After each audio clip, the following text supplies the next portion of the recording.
Yes, sir.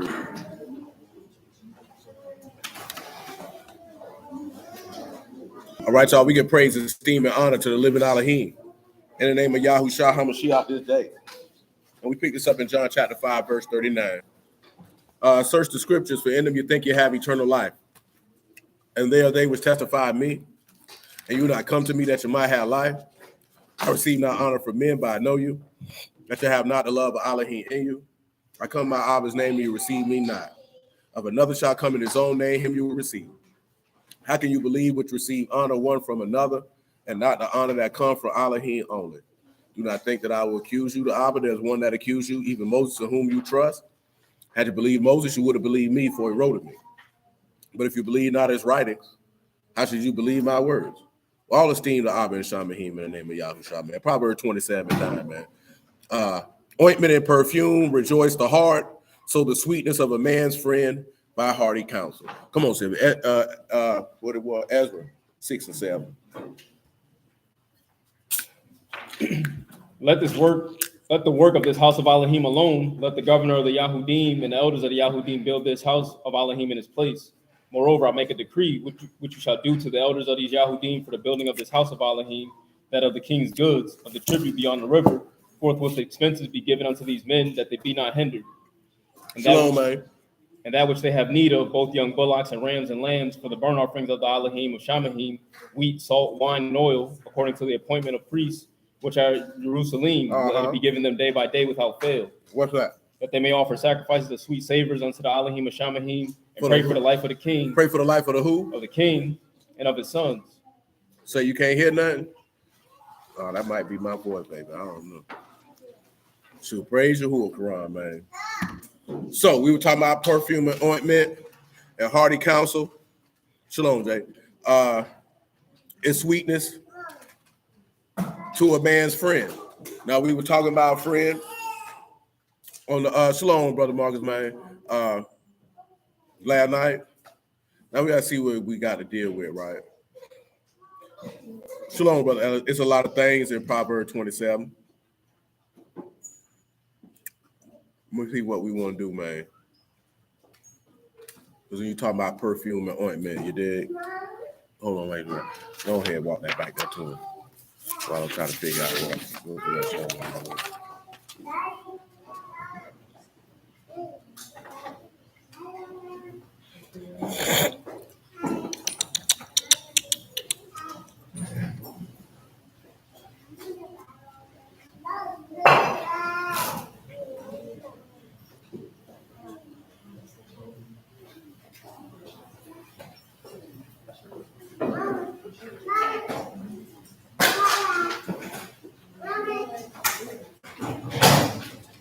We're going to take off in Proverbs 29 and verse 4. Wrath, cruel, anger, outrageous. Who able to stand before envy? Open rebuke, better than secret love. Faithful the wounds of a friend, but the kisses of an enemy, deceitful. Go ahead and tell them about faithful, man. Everybody like to talk about that Proverbs 28, 27, and 6. So let's take a look at it for those who ain't familiar. What is faithful in that passage? Shalom, Tavon, man. Faithful is Aman. Supports, confirms to be faithful, to stand fast. Stand fast. Trust. Tell them what wounds is. Pesa, a bruise, a wound. A what? A bruise or a wound. Go ahead and get him Isaiah 53 and 3 on the house. We just talked about Zechariah 13, right? When he said, these are the wounds that I got in the house of my what? My friends. We'll look at it and see what word for friend was used there.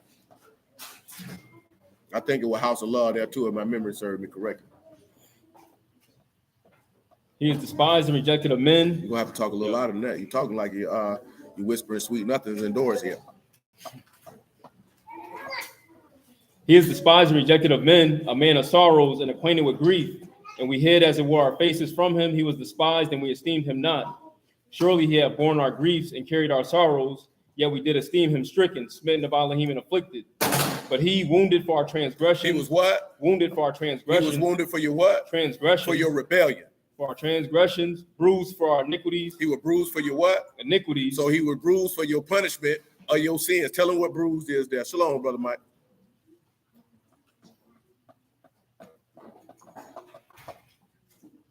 Bruised is the call to crush, to be crushed, to be contrite, to be broken. That's the word we were talking about last night. That he contrite ruach is what he look at. Tell him what iniquity is, man. Avon, just give him the definition for it. Perversity, depravity, iniquity, guilt of punishment of iniquity. He was bruised for your guilt of punishment. See, that's the part that a lot of people don't want to focus on and pay attention to. There's a guilt of punishment. So we have to go all the way back to the beginning to see what that guilt of punishment is.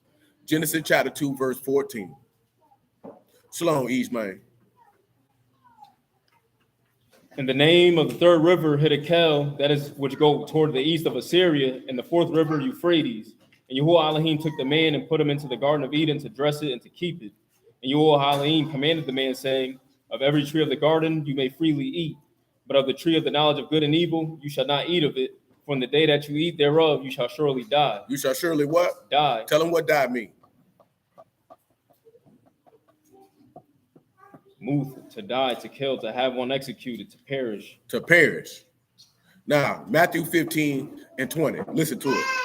Shalom, Brother Craig. These which defile a man, but to eat with unwashed hands defile not a man. Go ahead. Then Yahushua went thence and departed into the coast of Tyre and Sidon. And behold, a woman of Canaan came out of the same coast and cried unto him, saying, what she said? have mercy on me, O Lord, son of David. My daughter is grievously vexed with a devil.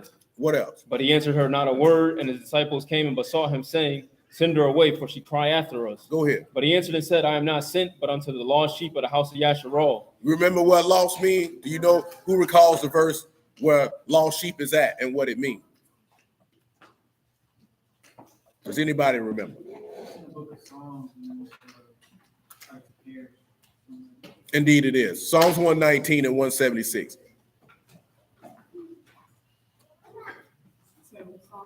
119, 176.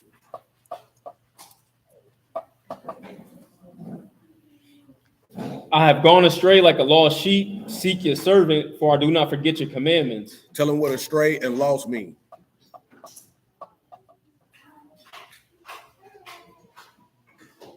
Astray is to all, that is to err, to wander, to go astray, to stagger.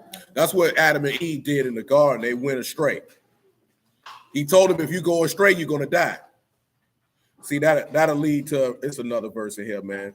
Verse 8 in Proverbs 27, as a bird wander for a nest, so a man that wander from his place. When you wander from what it is that you stand on, you're going to die. Go ahead, man. And then lost is Mike. bad, to perish, to vanish, to go astray, to be destroyed. Lost mean what? To perish, to vanish, to go astray, to be destroyed. Hold on, Lee. I'm finna tell him he come sit over here. Come on. Tell him what lost mean one more time.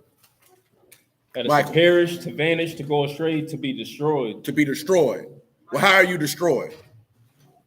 Mike, come on, sit over here, son. Come on, give me Hosea 4, man. Tell me what 4 and 1 say. Hosea 4 and 1. Hear the word of Yahuwah, you children of Yasharal, for Yahuwah have a controversy with the inhabitants of the land, So he got a contention with you. because no truth, nor mercy, nor knowledge of Elohim in the land. Pause. He say, what's not in the land? No truth, No what? no truth, No what else? nor mercy, No what else? knowledge of Elohim in the land. Now, tell him what truth and mercy is, man, and knowledge. Go ahead, man. Run it all down. You can sit Truth right is there, man. Unless you want to sit over there by yourself. That's firmness, faithfulness, truth. You want to sit over there by yourself? I'm asking you, you can sit over here with us. But if you want to sit by yourself, you can sit by yourself. Would you like to sit over here? You do know. Would you like to sit over here or not? Are you sure about that? All right, if that's what you want to do.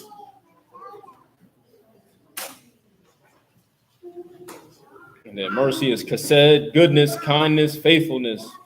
He said, ain't no faithfulness, ain't no fidelity, Or ain't, mercy. ain't no nothing in the land. And knowledge either going to be doth or That's what that is. No knowledge of God. You don't know the man. Continue.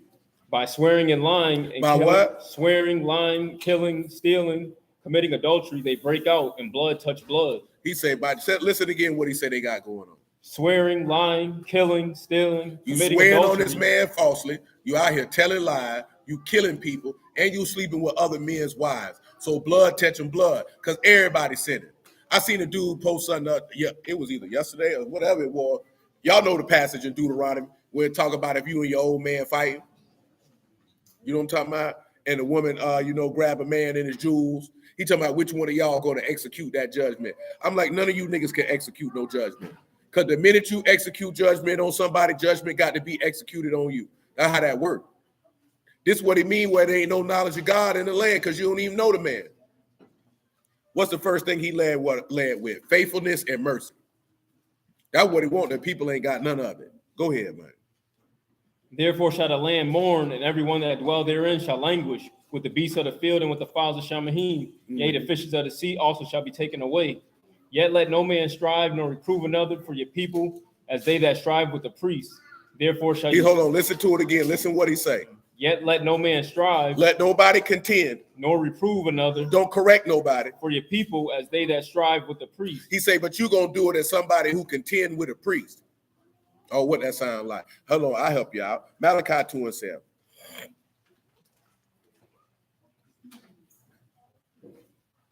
For the priest's lips should keep knowledge, and they should seek the law at his mouth. For he, the messenger of Yahuwah of hosts. But you are departed out of the way. You have caused many to stumble at the law. You have corrupted. He said the priest's lips should keep knowledge. He's the messenger of Yahuwah of hosts. John chapter 13, verse 13.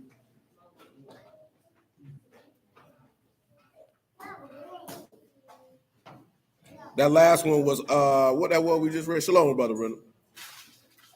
That was Hosea 4. I can't recall what verse it was, but we was in Hosea 4, Eric.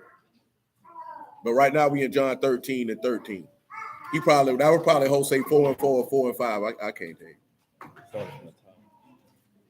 John 13 and 13. You welcome, bro. You call me master and Lord, and you say, well, for I am. If I then, master and Lord and master, have washed your feet, you all also ought to wash at one another's feet. That's right. For I have given you an example that you should do as I have done to you. Truly, truly, I say unto you, the servant is not greater than his master, neither he that is sent greater than he that sent him. If you know these things, happy are you if you do them. Go ahead. I speak not of you all. I know whom I have chosen, but as the scripture may be fulfilled, he that eat bread with me hath lifted up his heel against me. Now I tell you before it come, that when it is come to pass, you may believe that I am. Truly, truly, I say unto you, he that receive whomsoever I send, receive me. Whosoever I what? Send. Receive who? Me. Go ahead. And he that received me, receive him that sent me. But he that received me, receive him that what? Sent me. So that means that Yahushua was sent. And that means the people was out there striving and contending with the priests. And they were striving and contending with the priests because they was out there swearing, lying, committing adultery, ain't had no mercy, no faithfulness, or nothing in the land. That's why the ointment and perfume didn't rejoice their heart, nor did they get the sweetness from the hearty counsel of a man's friend. You know what I'm talking about? See, you're not going to listen to the advice or purpose of someone that you don't consider a friend. See, most people don't consider people who got the word a friend if the counsel that they given step on the toes of something that they doing that they don't want to stop doing. Or if the counsel, advice, and purpose is for you to go after the blessings of Elohim, which your eyes can't physically lay their eyes, that you can't see. So now you like, no, I don't want to do all that. You know what I'm talking about? I don't want to do all that. I've been telling you for a long time. A lot of our people looking to do what? They looking to build a kingdom. The kingdom already built. You ain't got to build nothing. You know what I'm saying? What do you usually hear in the most part, in a general sense, in America, that you hear dudes complaining about, right? You know what I'm saying? The women don't want to build with us. That's what you hear dudes complaining about, right? But when Yahuwah, he ain't asking you to build nothing. We talk about it all the time. When you came in the land, what did he say? He said you came in there with houses which you did not build, vineyards which you did not plant, you know what I'm talking about? And wells which you did not dig. And then Hebrews tell you what? That we look for a city where the builder and maker is Elohim. So you don't have to be concerned with that. Our bigger problem is you think you can build God's kingdom. That's why it's his kingdom. It's his dominion. He's the king. He don't need you to build nothing. He don't need you to build nothing. What king need his people to build his kingdom? That don't even make sense. If he need the people to build his kingdom, is he actually a king? Do you understand what it means? See, people use the word king so loosely. It means to have dominion, authority, and rule. You know what I'm talking about?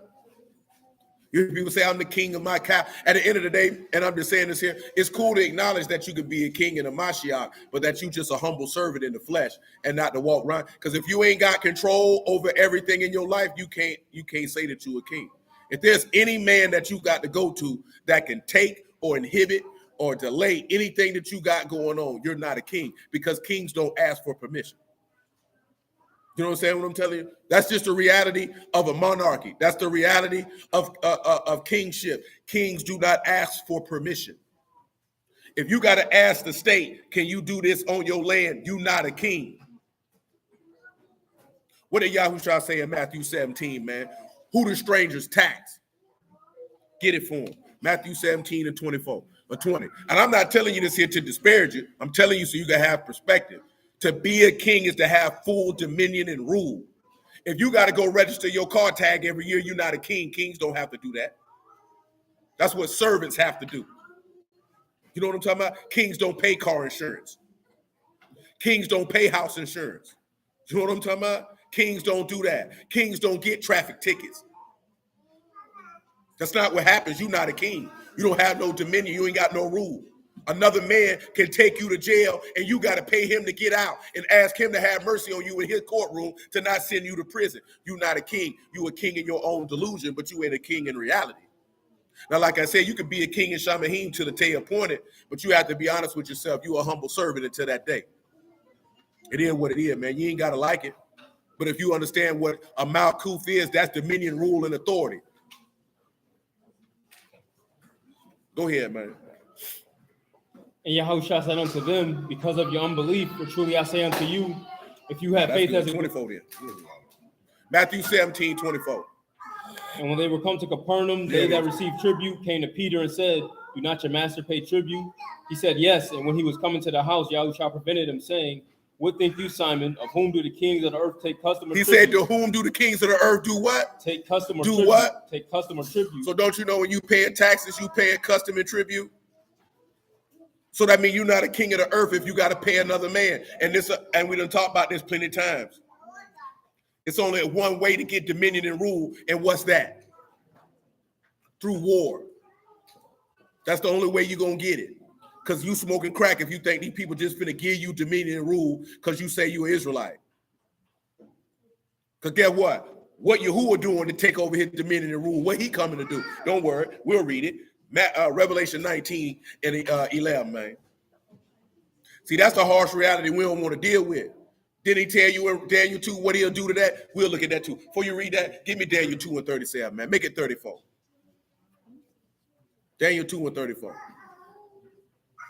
You saw till that a stone was cut out without hands, which smote the image upon his feet of iron and clay and break them to pieces. Break them to what? To pieces. Break them to what? To pieces. That's right. Then was the iron, the clay, the brass, the silver, the gold broken to pieces together and became like the chaff of the summer threshing floors. Pause. He said like the what? Like the chaff of the summer threshing floors. Now get in Hebrews chapter 6, man.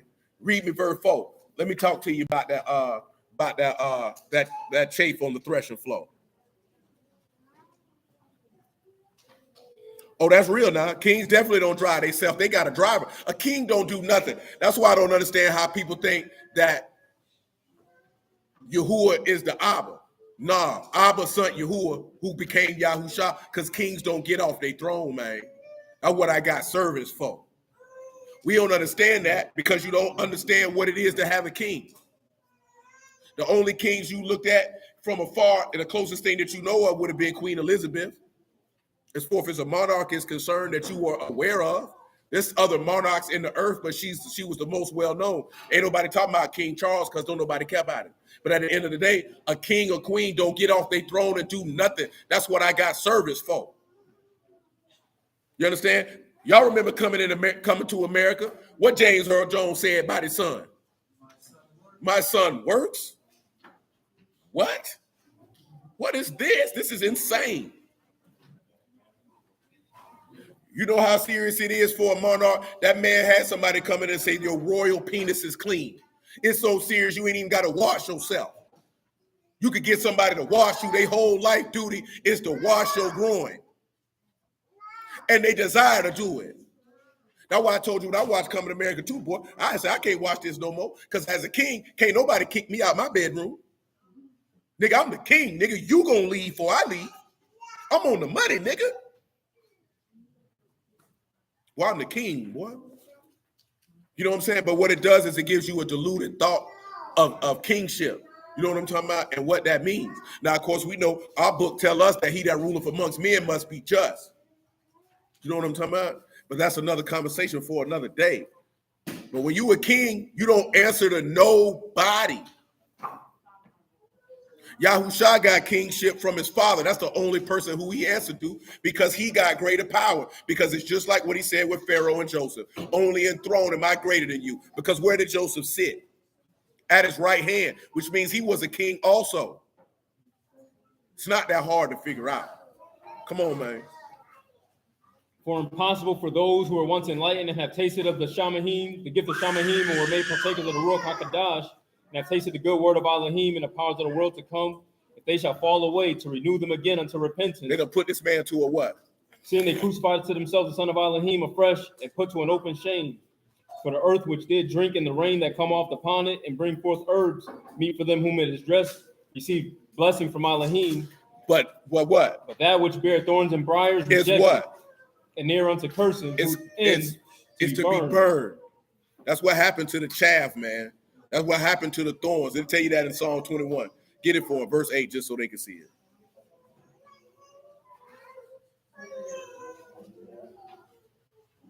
Your hand shall find out all your enemies. Your right hand shall find out those that hate you. You shall make them as a fiery oven in the time of your anger. Yahuwah shall swallow them up in his wrath, and the fire shall devour them. Their fruit shall you destroy from the earth, and their seed from among the children of men. Woo! For they intended evil against you. They imagined a mischievous device. They are not able. Therefore shall you make them turn their back. You shall make ready upon your strings against the face of them. Be you exalted, Yahuwah, in your own strength. Will we sing and praise your power? That man just told you, boy, anybody that come against him that thought a treacherous plan, he killing all your churn. And he getting you out of here. See, that's another passage why I told you I don't worry about what these people gonna do to us. I already know what's finna happen to him. That man said he gonna burn them up like a fiery oven and get them out of here. And their entire offspring and bloodline. Revelation 19 and 11.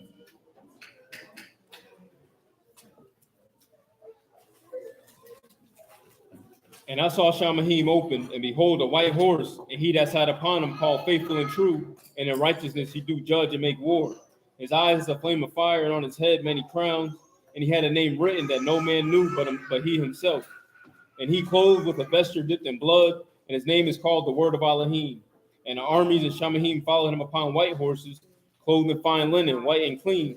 And out of his mouth goes a sharp sword, that with it he should smite the nation. He should smite the who? The nation. And what? He shall rule them with a rod of iron. Go ahead. And he tread the winepress of the fierceness and wrath of Almighty Elohim. And he have on vesture and on his thigh a name written, Malix of Malix and Lord of Lords. And I saw Malachim standing in the sun, and he cried with a loud voice, saying to all the fowls that fly in the midst of Shamahim. That's good. Where you was at in Jose 4? I didn't want you to see the man coming to go to war. Because it tell you that in Revelation 11, all the nations are angry. Jose 4 and 5 from the top. Therefore shall you fall in the day, and the prophet also shall fall with you in the night. And I will destroy you one more time. Yet let no man strive, nor reprove another for your people as they that strive with the priest. Therefore shall you fall in the day, and the prophet also shall fall with you in the night, and I will destroy your mother. My people are destroyed for lack of knowledge. My people are what? Destroyed for lack of knowledge. They destroyed for what? Lack of knowledge. What else? Because you have rejected knowledge, I also will reject you. That you shall be no priest to me, seeing you have forgotten the law of Elohim. I will also forget your children. As they were increased, so they sinned against me. Will I change their esteem into shame? They eat up the sin of my people. Now I want you to give me reject.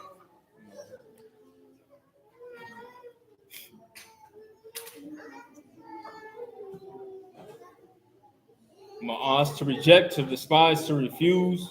He refuses you. He said you rejected knowledge. You refuse knowledge. What is knowledge?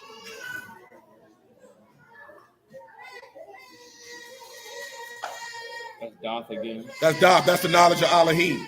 That's what they refused. He said, therefore, I will refuse you, so you'll be no priest to me, which means you won't be in covenant with him no more because you broke it. And he said, since you did that, he said, I'm going to forget all your children and I'm going to let them die. I'm going to let them be sinners. I'm going to let them bring shame. See, I'm going to be honest with you. When it comes to certain stuff that Yahuwah said he was going to do, we thought he was playing. We thought he was playing. We didn't think the man was going to do what he said he was going to do. We thought we could still live any kind of way and still get the benefit of righteousness, and it wasn't going to matter. But that man said, you forgot me, so I don't fool with you, and screw your children too. And you know who you had to blame for that? You got to blame yourself. You know why you got to blame yourself? Because you knew the consequences of the choice that you made before you made it. And you chose to do what you want to do anyway, which is in actuality and reality saying you didn't care about your children. See, we can say a lot of things about you care about your children, but your work show that you don't. Because you put your children in a bad situation and circumstance willingly and knowingly. You knew what you was doing. You knew what the penalty would bring. You didn't care. You didn't care. And then when you get in trouble, you want somebody to feel sorry for you and have some sympathy for you. You know what I'm saying? That's what I told you last night. You can't walk around here talking about you a victim to the own circumstances that you created for yourself. You can't do that. And then get upset when, oh, why ain't nobody have sympathy for you for what? I let Peter tell it to you. 1 Peter 2:14.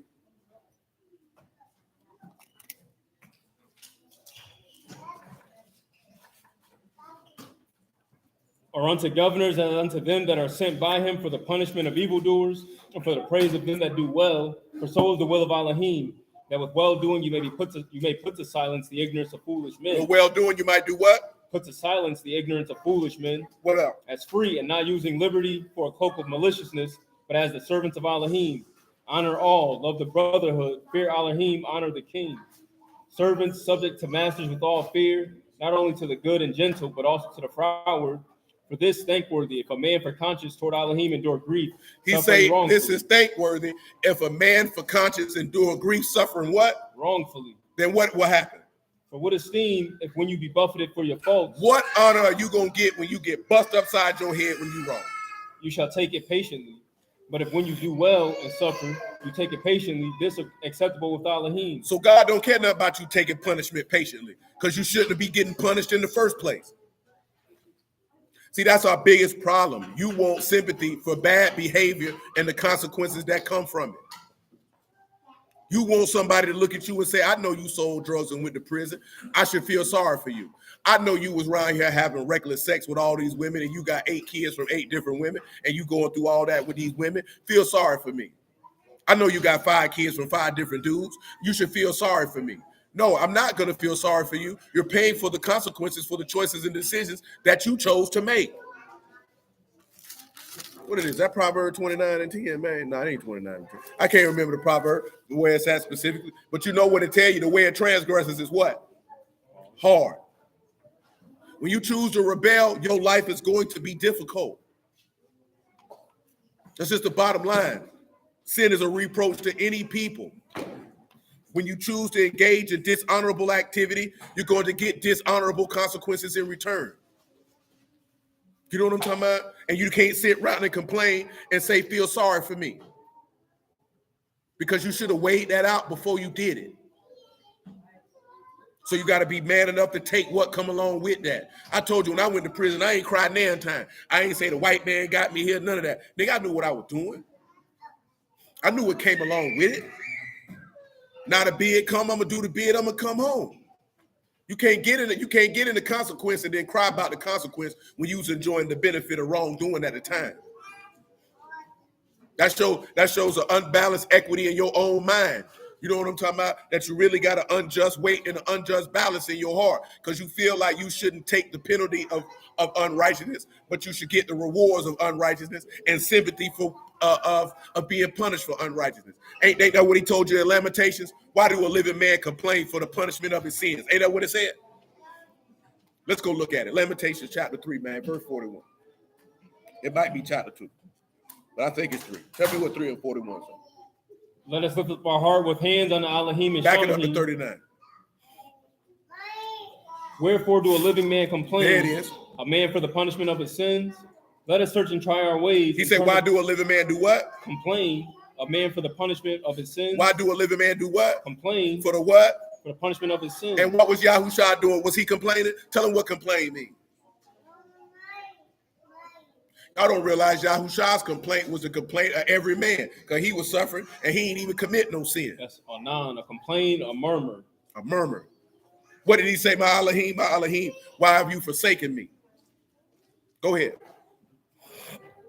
Let us search and try our ways and turn again to Yahuwah. That's right. Let us lift up our heart with hands unto Elohim and Shamahim. We have transgressed and have rebelled. You have not pardoned. You have covered with anger and persecuted us. You have slain. You have not pitied. You have covered yourself with a cloud that prayer should not pass through. You have made us. Why you think he made a cloud go over the man so the prayer wouldn't pass through? Because at that point he became sin. What's the point of you complaining for the punishment of your sin? Remember, he wanted to kill the people as one man. And he took it out on the Lord. Go ahead. You have made us the offscouring and refuse in the midst of the people. All our enemies have opened their mouths against us. Fear and a snare has come upon us, desolation and destruction. My eye run down with rivers of water for the destruction of the daughter of my people. That's good right there, man. Come on back to where you was at before Hosea 4. Shalom, Brother Francis. 19 before that. Huh? That was Revelation 19 before. Okay, good. Now we were talking about the wounds from Proverbs 27:6. Now tell them what friend is in Proverbs 27:6.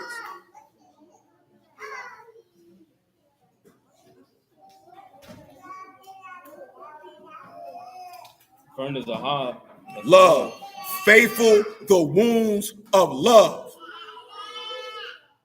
Do you notice continually that when you see the word friend manifested in English, that in Hebrew it's a hob every time? It said faithful are the wounds of love. Now let's go back to Zechariah 13:6 one more time.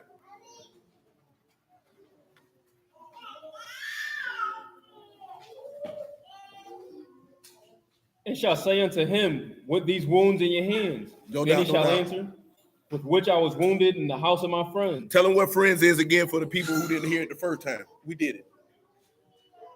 That's a hob. That's love. Now we're going to look at it one more time. 1 John 4:7. That's why he said, greater love had no man than this, that a man lay his life down for his friends. That man laid his life down for love. That's why I tell you that the sweetness of a man's friend by hearty counsel.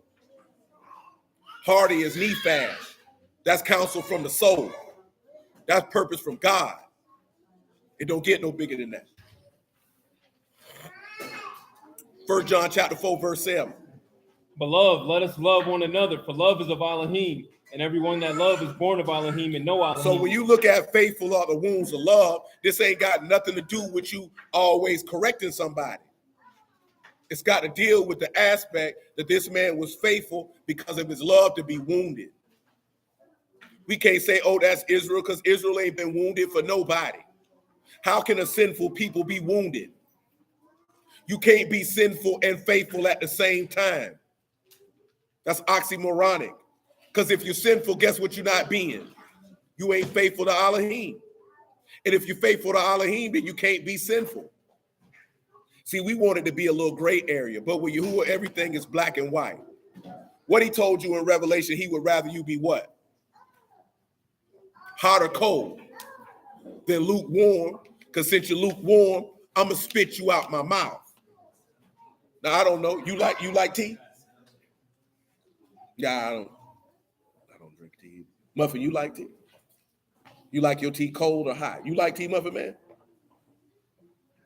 What happens if you get some tea and you forgot about it and it was lukewarm? What do you do with it? But is it the same? So it's really distasteful. So you basically, when you rewarmed it, it's like, damn, I don't really want to drink it, but I don't want to waste it. If I could, I'd toss this out. But I don't want to be wasteful.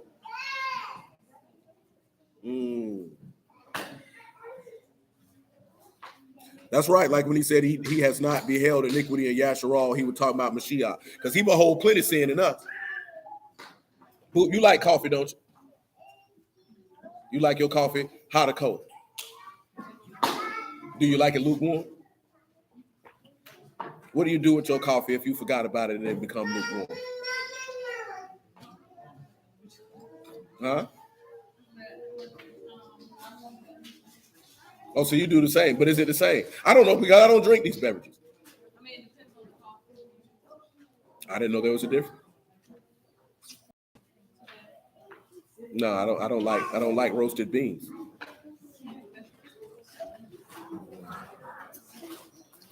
She ain't gonna make it home. She gonna get cut. You got my knife, man? You carry a knife because I ain't allowed to carry stuff like that. See, we carry it for you know what I'm talking about? Get it for him for those who don't know, man. Revelation 3 and 14. You shaking your head. You drink coffee too? Man, how many of you big grown rusty niggas in here drinking coffee?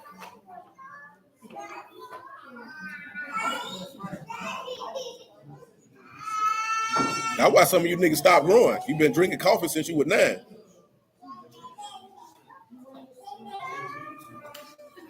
That's what they said, man. They say coffee stunts your growth. I don't know, but you started drinking coffee at 9, you could have maybe got another 2, 3 out of the deal. Hey, man, somebody gets son to throw this nigga. Joanne and Muffin, y'all move, because I'm about to do something to your mama. Come on, man. Revelation 3 and 14. She said coffee has to be hot or iced. Jessica. Don't do it. Don't do it, blood bath. And Karan said he like hot mocha in the morning. You look like you drink that type of junk. You look like you drink hot chocolate, Swiss, with two marshmallows in it. He doing what? That boy said he betraying his ancestors. He said he's supposed to be drinking tea. That what Lil Johnny said, you supposed to be drinking tea. He said that's disrespectful to your ancestry. Michael from New York, so that nigga probably drinks Swiss hot chocolate with cream of wheat in the morning. Because I heard y'all niggas don't eat grits. Y'all eat cream of wheat. Y'all eat porridge. I had grits, so you ate cream of wheat. Okay then. You act like you know what I'm talking about. That's what y'all up north people do. Yeah, my granddaddy used to make it. I ain't like it. All I remember is the black man with the chef's hat on the box. You know what I'm talking about? I don't want no cream of wheat. I don't want no grits. I don't want no damn rolled corn. Come on, man. The boy say cream of wheat and grits is nasty. That's a distinguished gentleman right now. Mr. Tubbs, a distinguished gentleman. The man say cream of wheat and grits is nasty. And I concur. He trying to say we ain't got good taste buds, man. Lying to me. I didn't say I liked it. I said it wasn't that bad. It's a difference. You know what I'm saying? Would I voluntarily eat it on repeat? No, I would not. But it served its purpose. You heard a lot of things. It served its purpose that day. It gave me some nutrients from the gym, and that's all I needed it for. At that time, I didn't care nothing about taste. Just feed my muscles.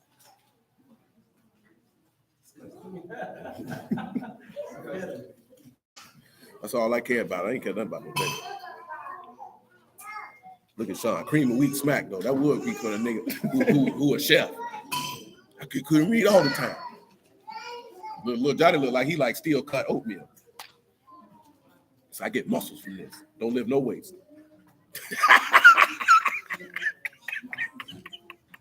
I had steel cut oatmeal. They hard to cook. I tell you that. You got to cook them whole for a long time.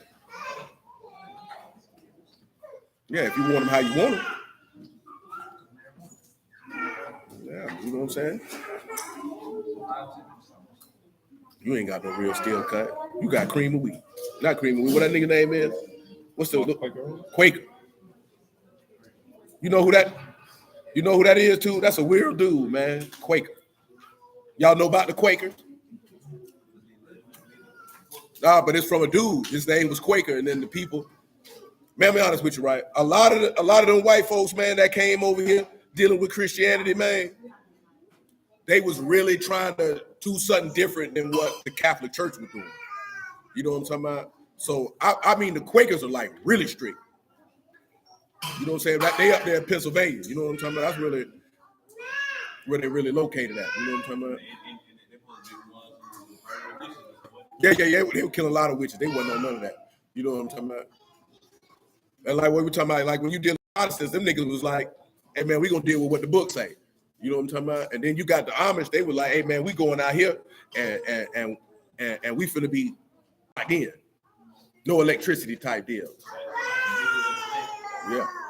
Well, straight up and down though. Doggone William Quaker, that's his name. And they threw him on the doggone box and sell him for oatmeal. Ain't that some junk? I bet if he was alive, he'd be like, boy, that's how y'all do it. I don't even look like this. Come on, man. Revelation 3 and 14. And unto the Malachim of the assembly of the Laodiceans, write these things, say the Amen, the faithful and true witness, the beginning of the creation of Elohim. I know your works, that you are neither cold nor hot. He said he the beginning of what? Of the creation of Elohim. So if he the beginning of the creation of Elohim, I guess you know. I know your works, that you are neither cold nor hot. I would you were cold or hot. So then because you are lukewarm and neither cold nor hot, I'm going to do what? Spew you out of my mouth. So you always got to weigh and consider. You got to make a decision. You got to pick a side. Come on back to Proverbs 27, man. So faithful are the wounds of love. We was in 1 John 4 and 7.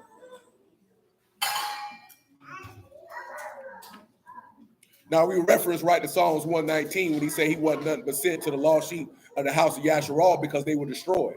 They had perished. Again, when we were talking about Ephesians 5 last night, and he said this is a great mystery. Let's speak concerning the Mashiach and the body. When he was talking about Adam and Eve. Because Adam was sent to die for her that had perished. You know what I'm talking about? And again, what was Adam representative of in the text? Who did he represent? He represented Elohim. So it was showing you Elohim dying for love. Just for those who ain't familiar, because we're talking about love. You know what I'm talking about? Songs of Solomon chapter 8, man. You can give me verse 4. That baby walking, you walking over there? Renee, you got my money? Why you ain't got it? I told you by 5 o'clock. What you talking about? Come on. I charge you, O daughters of Jerusalem, that you stir not up nor awake love until he please. He say stir not and awake what? Love. Until he what? Until he please. Tell him please, man. Tell him what that means.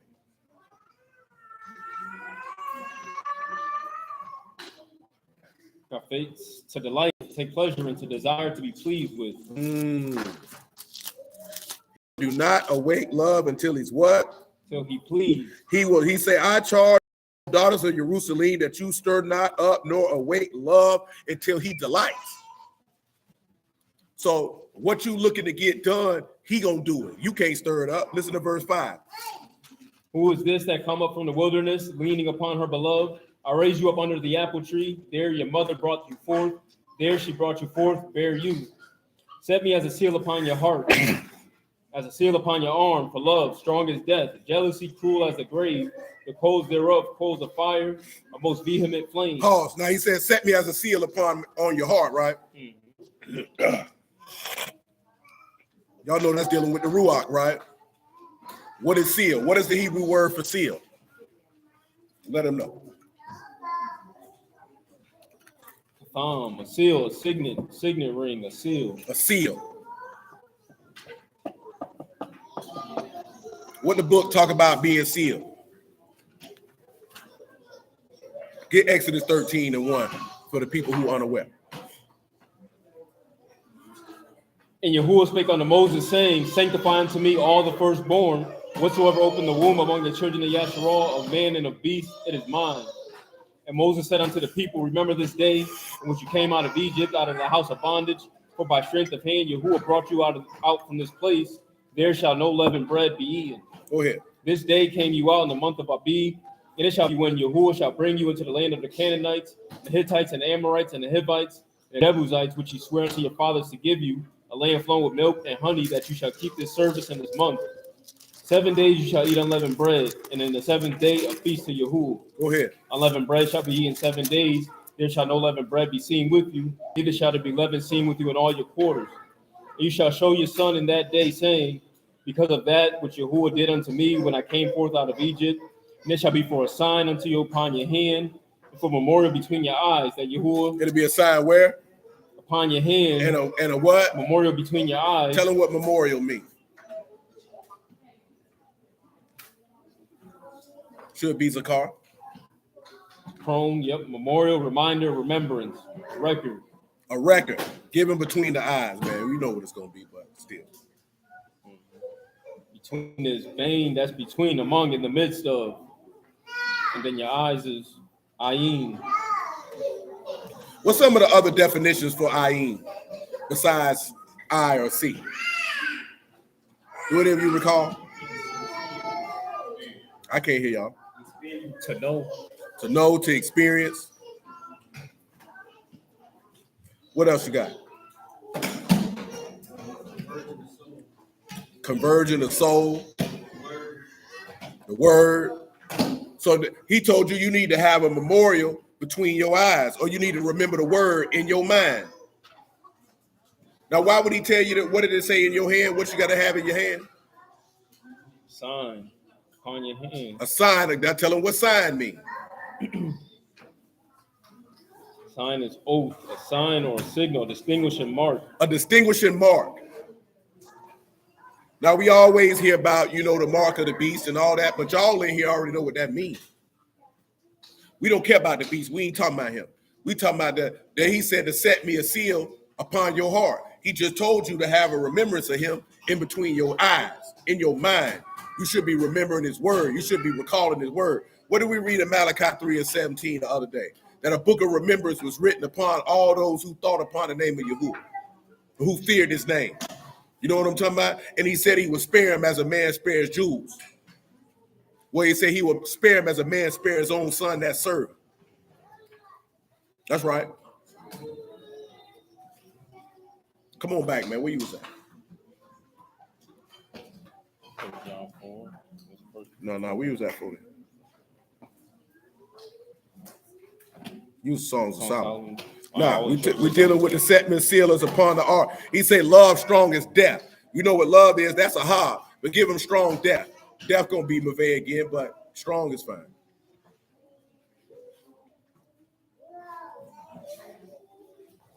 Strong is strong, mighty, fierce, mighty power. Death. Come on, Beth. So he told you that ahab or death is as love is as powerful as death. Now, how can love be as powerful as death? Because the love of Elohim can bring forth to destroy the power of death. What did Hebrews 2 tell us, right? We mention it all the time. He destroyed him that had power over death. That is the devil. See, that's what we don't want to do, because you don't think. In the book of Ecclesiastes, I'm right around now. I'm going to read it to you. You just hold tight for 1 second. I think it's chapter 7. Let me see.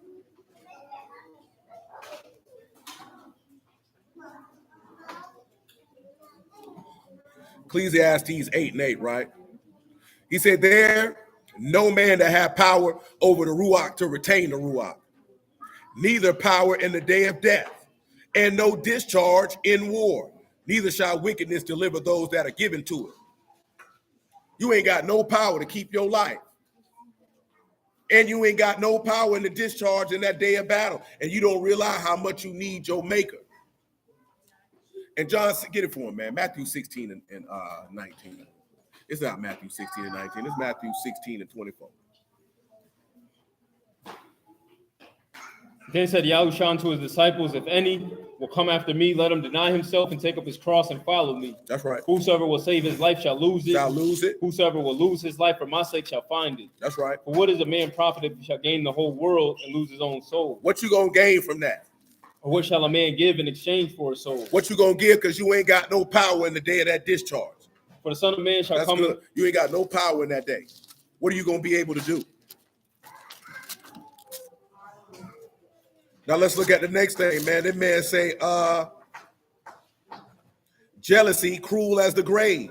Give him jealousy, cruel and grave.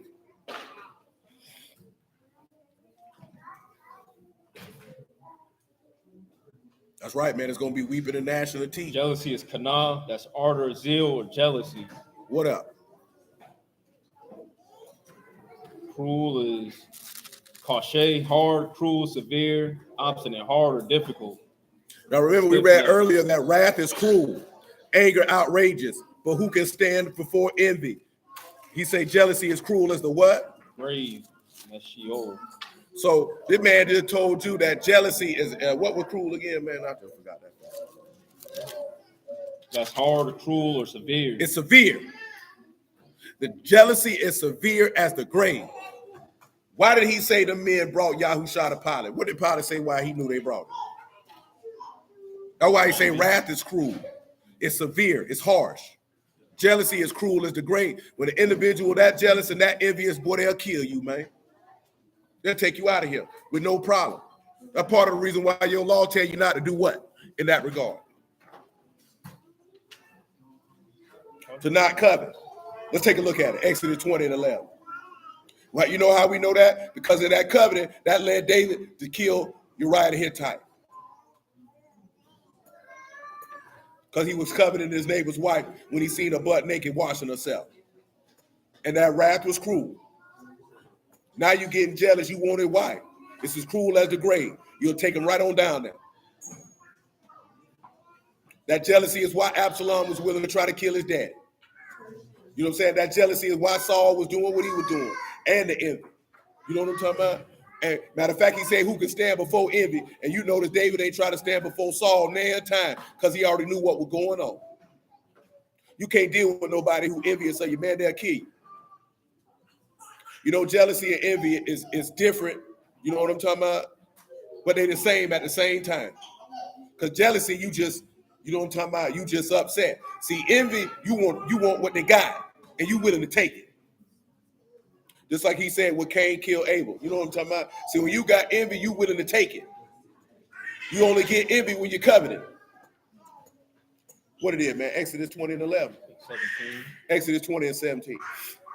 You shall not covet your neighbor's house. You shall not covet your neighbor's wife, nor his manservant, nor his maidservant, nor his ox, nor his ass, nor anything that is your neighbor's. And what did he tell you a covetous man is? An idolater. Because whatever it is that you coveting, you done made it your God. Because now you finna put that first, and that's what you finna serve. You know what I'm talking about?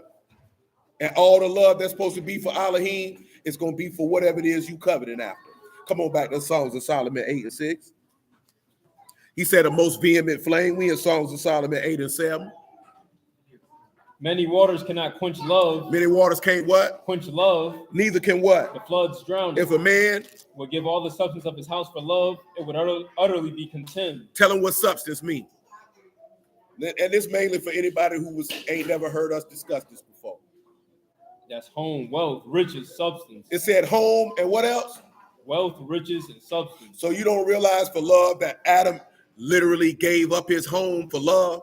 And how much he loved his wife, he gave his house up. He got put out the garden. The garden wasn't made for the woman. The garden was made for Adam. He said there was no man to till the ground, so he made one. I'm mentioning that to get us to the other point, what we seen in Ezekiel 28. I'm going to put you out of the mountain of Elohim and cast you out as profane. But he did that for love. He didn't do that for no other reason. You know what I'm talking about? Because of what do we know? What did Paul write in Timothy? Who was in the transgression?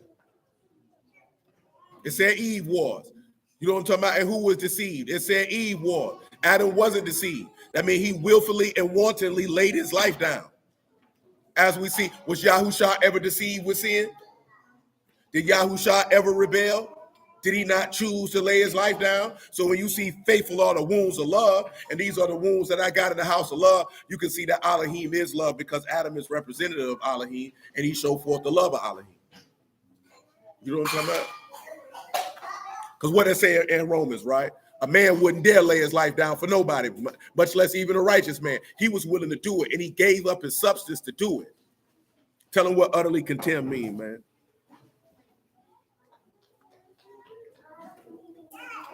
Utterly is booze, to despise, to hold in contempt, to hold as insignificant. He held the garden as Eden as insignificant in comparison to the love that he had for his wife. Contempt is the same word.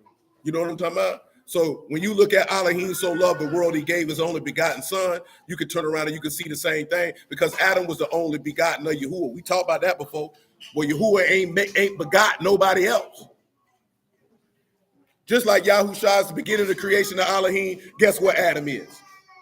The beginning of the creation of Elohim.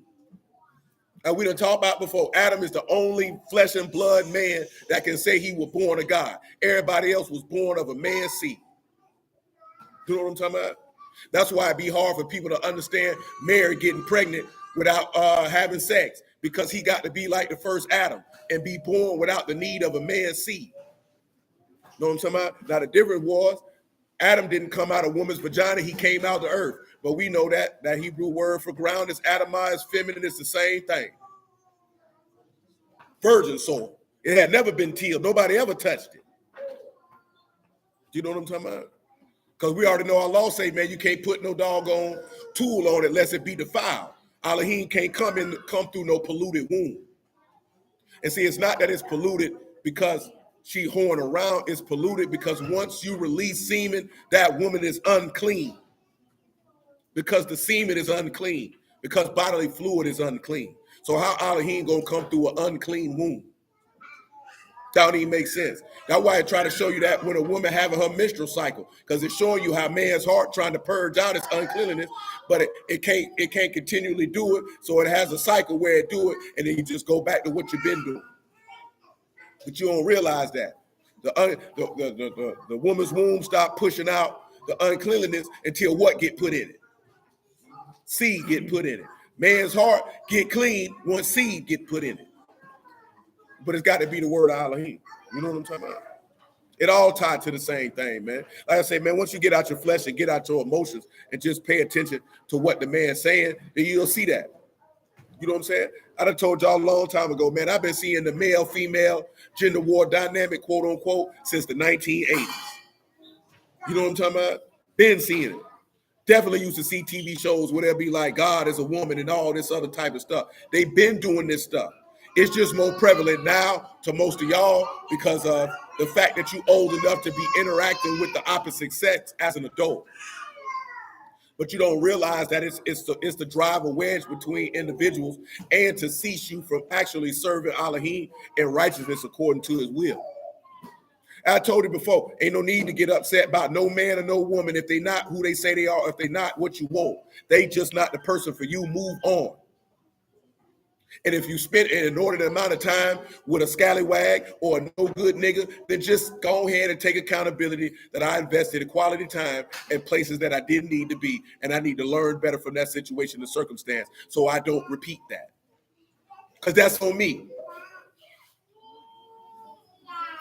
Most of us in here know a man who got caught up with a pure deep scallywag. I'm not talking about a combative woman. I'm not talking about a masculine woman. I'm talking about a scallywag. You know what a scallywag is, don't you?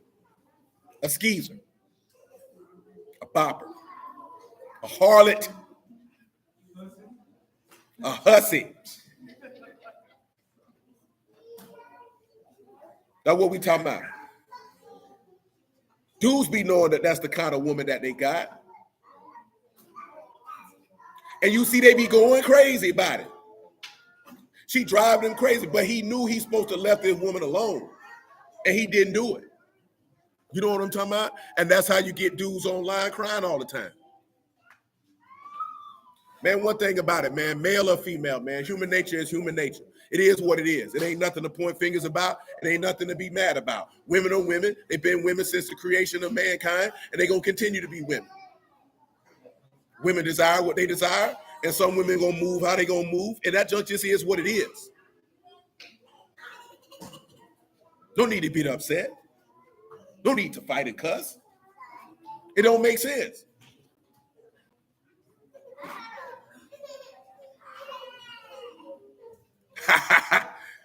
Hey, that boy, that's stupid, because that's Brother Marcus' last name is Hussey. He say Hussey, not Hussey.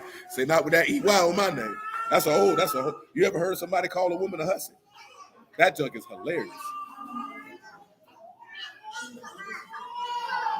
You about to slow it down and say she called you a Hussey. What? So what type of Hussey behavior was you participating in?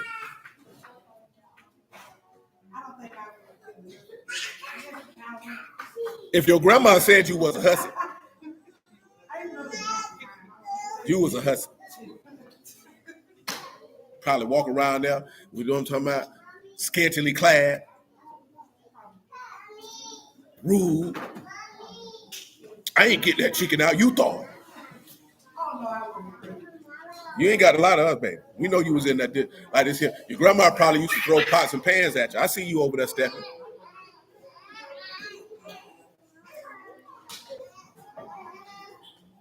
Come on with it, man. You go back to 1 John 4 and say, we good at songs. I saw it. I'm going to mention this sheet in a moment. Go ahead. Beloved, let us love one another, for love is of Elohim, and everyone that love is born of Elohim and know Elohim. He that loved not knoweth not Elohim, for Elohim is love. In this was manifested the love of Elohim toward us, because that Elohim sent his only begotten Son into the world, that we might live through him. Herein is love, not that we loved Elohim, but that he loved us and sent his Son for propitiation for our sins. That's right. Beloved, if Elohim so loved us, we ought also to love one another. We ought to love one another. No man have seen Elohim at any time. If we love one another, no man has what? Seen Elohim at any time. If we love one another, Elohim dwell in us, and his love is perfected in us. Hereby know we that we dwell in him and he in us, because he hath given us of his Ruach.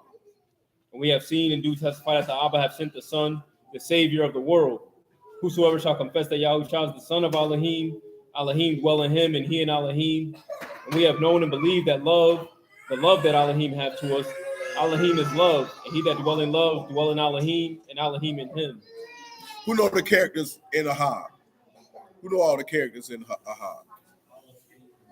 You got Olive, Hay, and Bide. What would you say with that?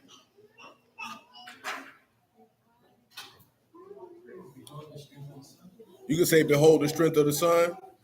Or you could also say, behold the love of the Son of Elohim. And what is that love that you got to see?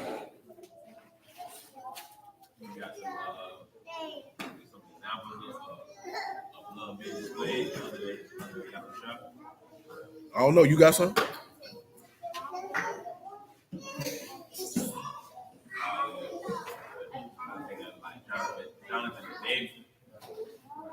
Man, you just threw that out there because we said it last night. I did. Who got some examples? We can show you one. What it is, 2 Chronicles or is it 1 Chronicles? Let me see. I'm gonna show you this love right here, but this gonna be the love of God that gets showed and then get manifested toward the people.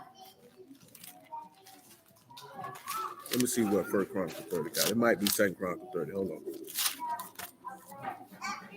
Yeah. 2 Chronicles chapter 30, man, verse 1. And Hezekiah sent to all Yasharal and Yehuda and wrote letters to Ephraim and Manasseh that they should come to the house of Yahuwah at Jerusalem, keep the Passover unto Yahuwah Elohim and Yasharal. But Amalek had taken counsel and his princes and all the congregation in Jerusalem to keep the Passover in the 2nd month. They could not keep it at that time because the priests had not sanctified themselves sufficiently, neither had the people gathered themselves together to Jerusalem.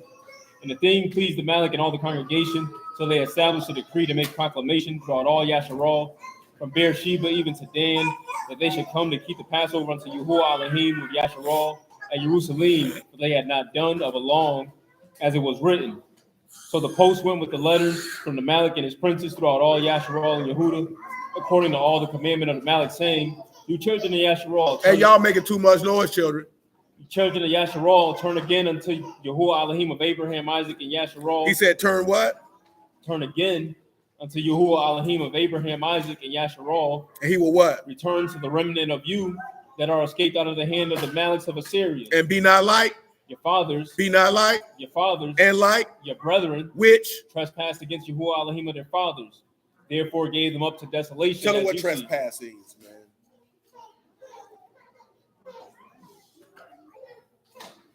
That's my all. To act unfaithfully, to act treacherously, to transgress, to commit act trespass. Unfaithfully. See, this is a part of the story that as Israelites we'll never like to talk about, is how unfaithful this people. Love is rooted in faithfulness. That's why he say faithful are the wounds of love. You know what I'm talking about? Love is not built on when you feel like loving or anything of that sort. Go ahead and get in 1 Corinthians 13:1 on general principle.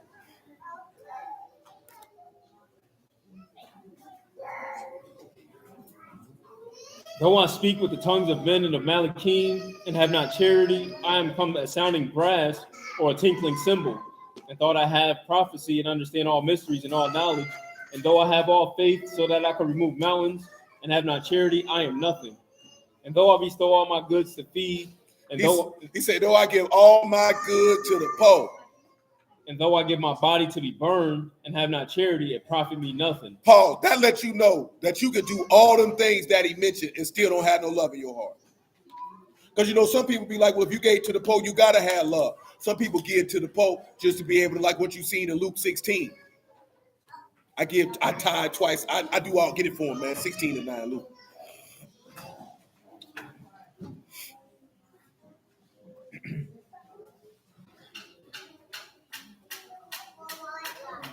And I say unto you, make yourselves friends of the mammon of unrighteousness, that when you fail, they may receive you in the everlasting habitation. Go ahead. He that is faithful in that which is least is faithful also in much. He that is unjust in the least is unjust also in much. Go ahead. If therefore you have not been faithful in the unrighteous mammon, who will commit to your trust the truth? And if you have not been faithful in that which is another man's, who shall give you that which is your own? I got you in the wrong spot. It's 18:9, but that still works. 18:9. Yeah, that still works. Luke 18:9. And he spake this parable unto certain which trusted in themselves that were righteous. That they trusted in them what? In themselves. That they trusted in their what? Themselves. That they were what? Righteous. And despised others. And hated others. 2 men went up into the temple to pray, the one a Pharisee, the other a publican. And the Pharisee stood and prayed thus with himself, Elohim, I thank you that I am not as other men, extortioners, unjust, adulterers, or even as this publican.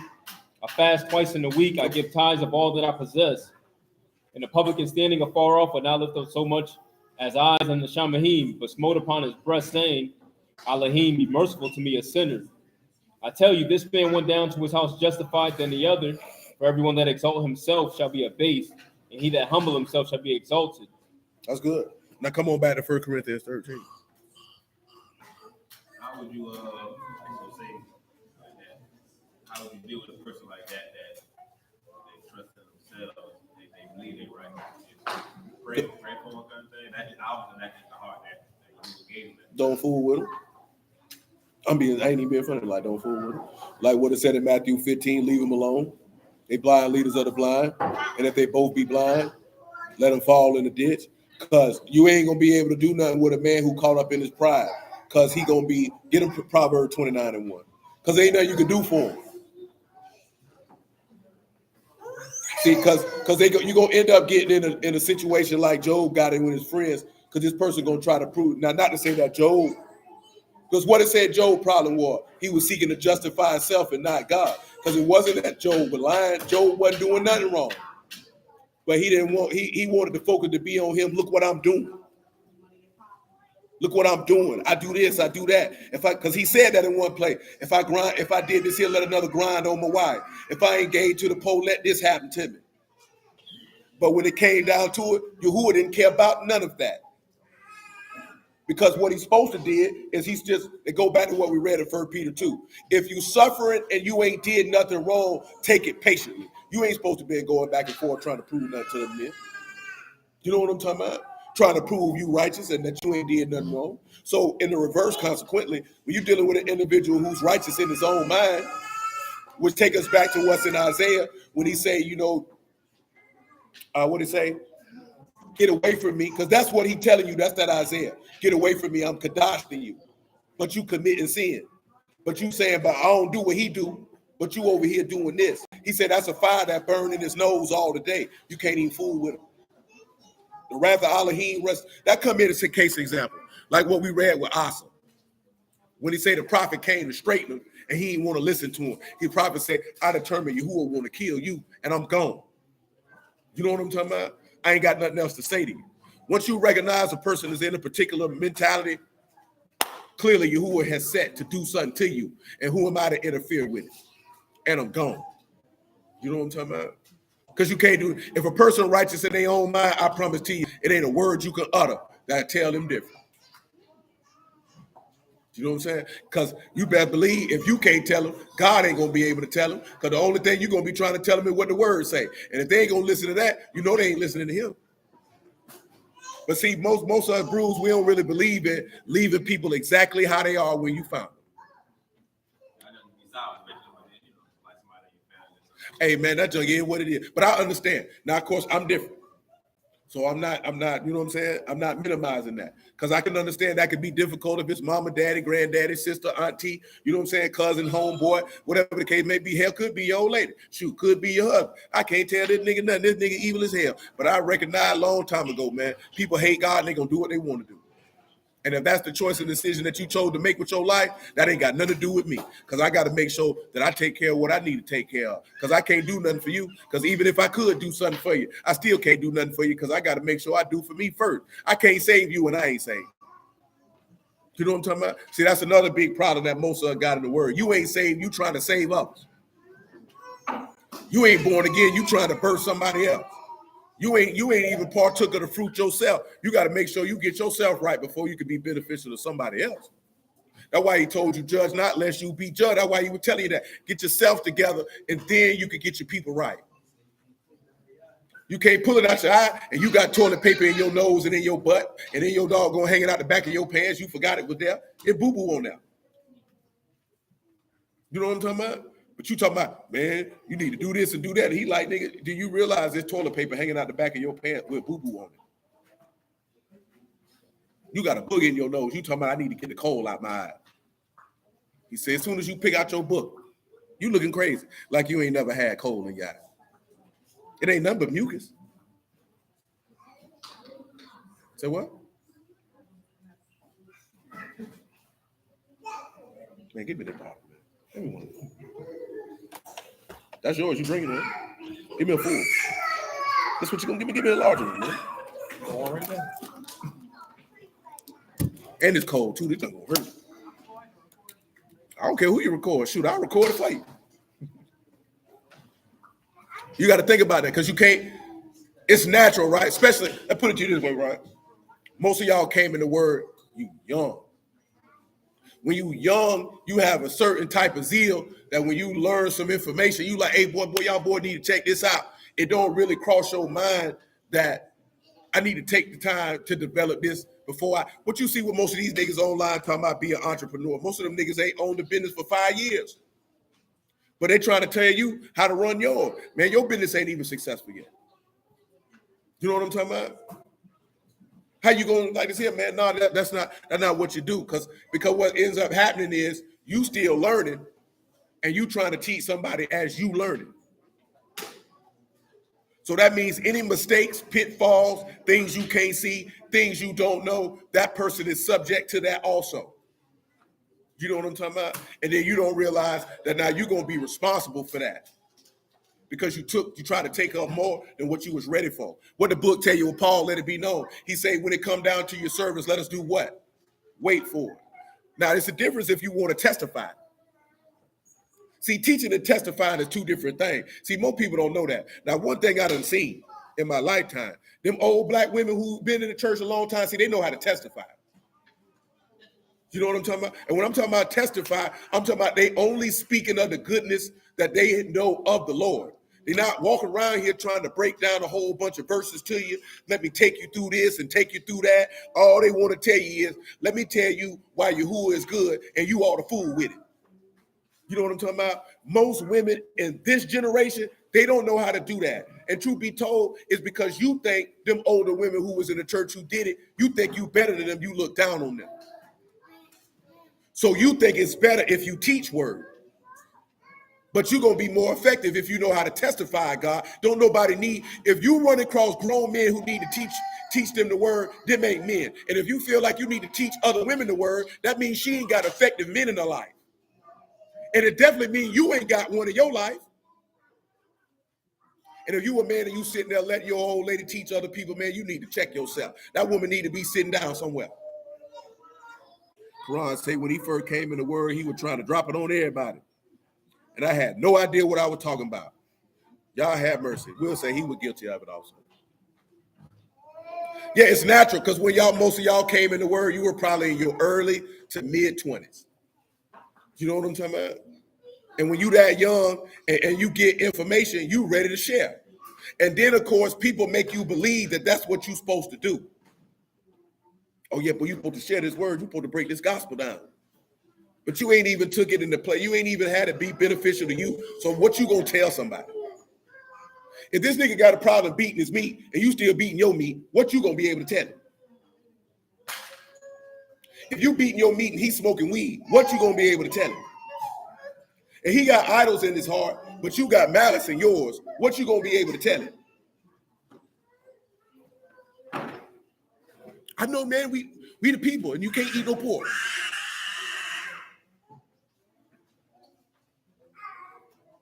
Where you at? I know it's harsh, but it is what it is, man. Proverbs 29:1. 29:1, listen to it. He that being often reproved harden his neck shall suddenly be destroyed, and that without remedy. He that's often what? Reproved, harden his neck, and shall suddenly be destroyed, and that without remedy. Tell him without remedy means.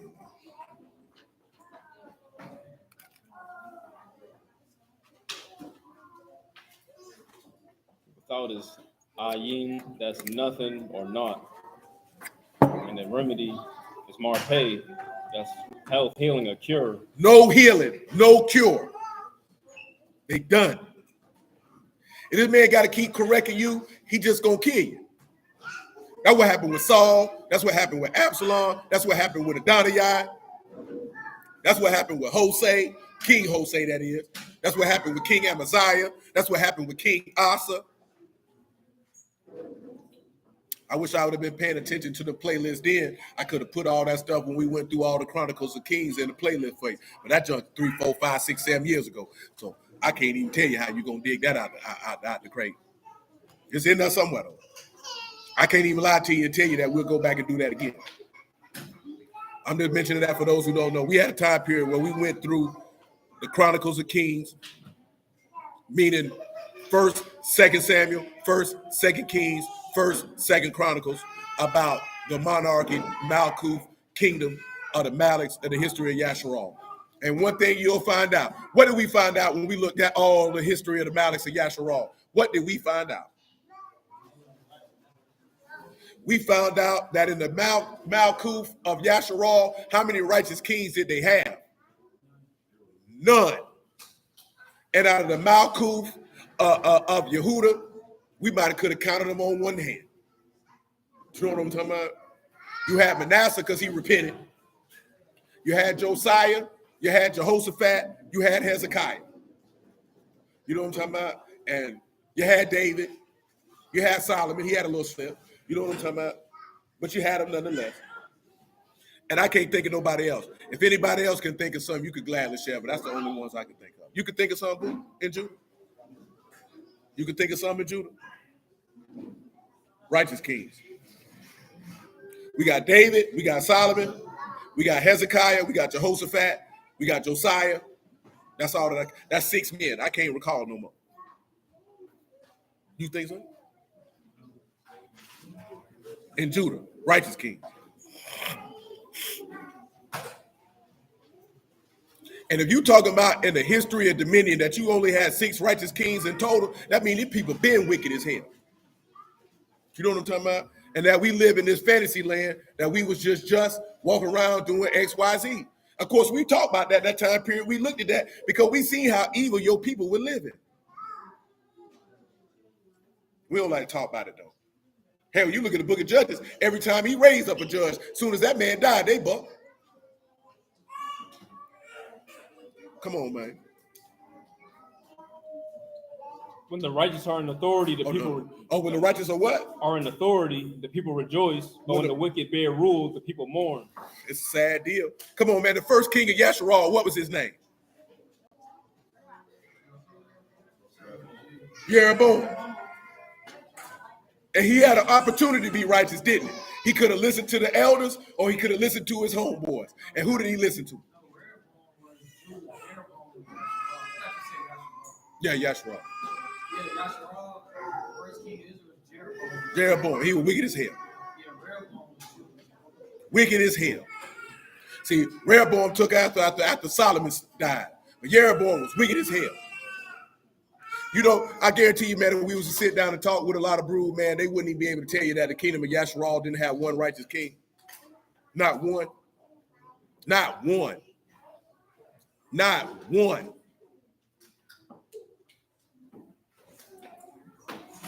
Not one.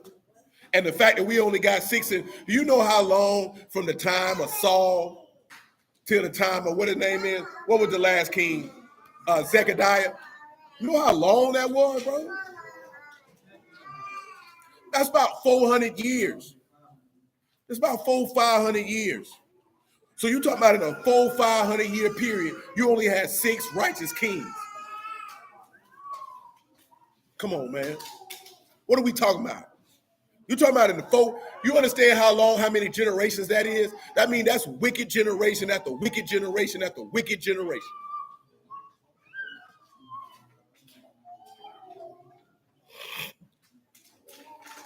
Where you was at, man? 1 Corinthians 13.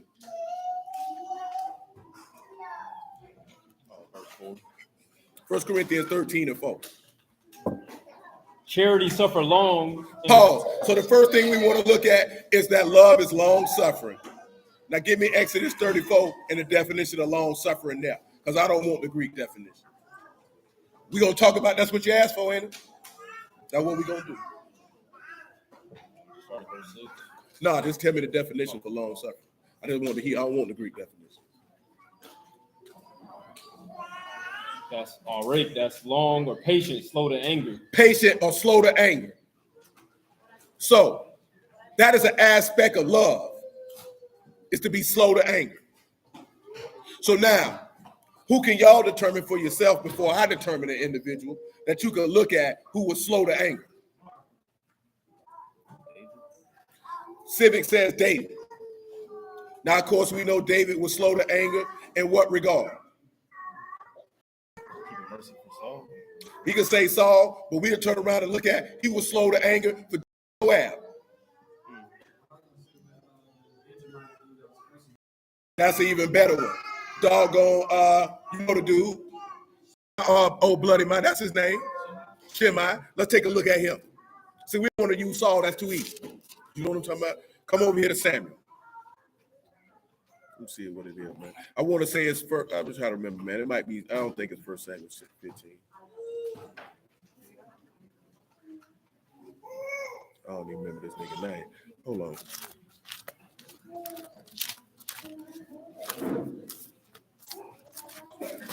Give me a second, y'all. We're gonna get it together. We're gonna get it together under any weather. There it is. You talking about the guy that was throwing rocks at David? Right. 2 Samuel 16 and 3. 2 Samuel 16 and 3. And the Malek said, where your master's son? And Ziba said unto the Malek, behold, he abide at Jerusalem. For he said, today shall the house of Yasharal restore me to Malchut of my father. Then said he to the Malek, to Ziba, behold, you all that unto Mephibosheth. And Ziba said, I humbly beseech you, I may find mercy in your sight, my lord, O Malek. When King David came to Bahurim, behold, thence came out a man of the family of the house of Saul. Whose name? Shimei, the son of Gera, he came forth and cursed still as he came, and cast what? stones at David, And at all the servants of what? Malik David, and All the people and all the who? mighty men That was on his right. hand and on his left. And thus said, Shimei, when he cursed, come out. come out, you bloody man, you man of Belial. Pause. You know how disrespectful that is? Boy, he called that man a man of Belial. Boy, he called him a worthless man. You know what I'm talking about? See, I'll be honest with you. We get offended somebody call you a nigga. But truth be told, if somebody was to call you a son of Belial, boy, that's way disrespectful to be called a nigga. I don't even think most brews even understand what that means to be called a son of Belial. Boy, that's utmost disrespect. And he was king at that time. You know what I'm talking about? That's outright disrespect. Not only did he throw rocks at him, he cursed him and called him a son of Belial. That's disrespect. I could have killed him right then. Go ahead. Yahuwah had returned upon you all the blood of the house of Saul, and whose steed you have reigned, and Yahuwah have delivered the Malkuth into the hand of Absalom, your son, and behold, you and your mischief, because you are a bloody man. Then said Abishai, the son of Zeruiah, unto the Malik, why should this dead dog curse my lord the king? Let me go over, I pray you, and take off his head. See, Abishai like this here, let me kill this nigga, man. Like a real soldier supposed to. Let me kill this nigga. You know what I'm talking about? Look what David telling him. Malik said, what have I to do with you, you sons of Zeruiah? So let him what? Let him curse. So let him what? Curse. I don't give a damn what he's saying out of his mouth. Why? Listen to what he said. Because Yahuwah have said unto him, curse who? David. Who shall then say, wherefore have you done so? See, David had more understanding than most. He know it full well. If Yahuwah put it in his mouth, let him do it. He understanding that if Yahuwah put it in his mouth, it's for his destruction. It ain't for mine. Go ahead. And David said to Abishai and to all his servants, behold, my son, which came forth of my bowels, seek my life. How much more now this Benjamite? Let him alone and let him curse, for Yahuwah have bidden him. And it may be that Yahuwah will look on my affliction, and that Yahuwah will requite me good for his cursing this day. You see the difference where you could get that thing when he say, when people curse you, what he told you to do, what Yahushua told you to do. That's what he just did. But see, these boys don't know the book well enough to peep that. Because they always talking about some Christian stuff. You ain't a God, you wicked bastard. You ain't exactly what he said in Hosea 4. Ain't no mercy, ain't no truth, ain't no knowledge of God in the land. Because David had the knowledge of God, he already know it. I ain't got to kill him, man. We can look at the other part of his long suffering when he spared doggone the ball. You know what I'm talking about? And he spared the ball after righteous counsel. Read verse 12 again. It may be that Yahuwah will look on my affliction, and that Yahuwah will requite me good for his cursing this day. Now, he mentioned it. I was going to get it anyway. 1 Kings chapter 2, man. Look at verse 8. But then he turned around when he was getting ready to die. He bestowed the judgment to the son. Because guess what? You can't do stuff like that and get away. But he was slow to anger in that day. And guess what? And he still showed long suffering in what he told Solomon to do. Yeah. 1 Kings chapter 2, verse 8. And behold, with Shimei, the son of Gera, Benjamin of Bahurim, which cursed me with a grievous curse in the day when he went to Mahanaim, but he came down to meet me at Jordan, and I swear to him by Yahuwah, saying, I will not put you to death with the sword. Now therefore, hold him not guiltless, for you, a wise man, and know what you ought to do unto him. But his whore head, bring you down to the grave with blood. Bring it down to the grave with what? With blood. Let's look at what happened with Shimei, with his big stupid self. He tried to show him. He tried to tell him that nigga was dumb. Look at verse 36. Same chapter. Tried to give him mercy. And Amalek sent and called for Shimei and said unto him, build you a house in Jerusalem and dwell there, and go not forth thence anywhere. That's long suffering right there. Listen to him, because his daddy told him, you know what to do. But make sure his gray headed behind go to the grave with blood. Make sure you kill that nigga before he died. I want that nigga to die. But look at the key component, what he said. But you know what to do, son. And he let Shimei hang himself. Go ahead. For it shall be on the day you go out and pass over the brook of Kidron, you shall know for certain that you shall surely die. The blood shall be upon your own head. And Shimei said unto the Malik, the saying good, as my lord the Malik hath said, so will your servant do. And Shimei dwelt in Jerusalem many days.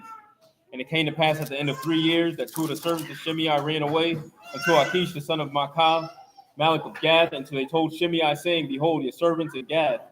And Shimei arose and saddled his ass and went to Gath to Achish to seek his servants. And Shimei went and brought his servants from Gath. And it was told Solomon that Shimei had gone from Jerusalem to Gath and was come again. And the Malik sent and called for Shimei and said unto him, Did I not make you to swear by Yahuwah?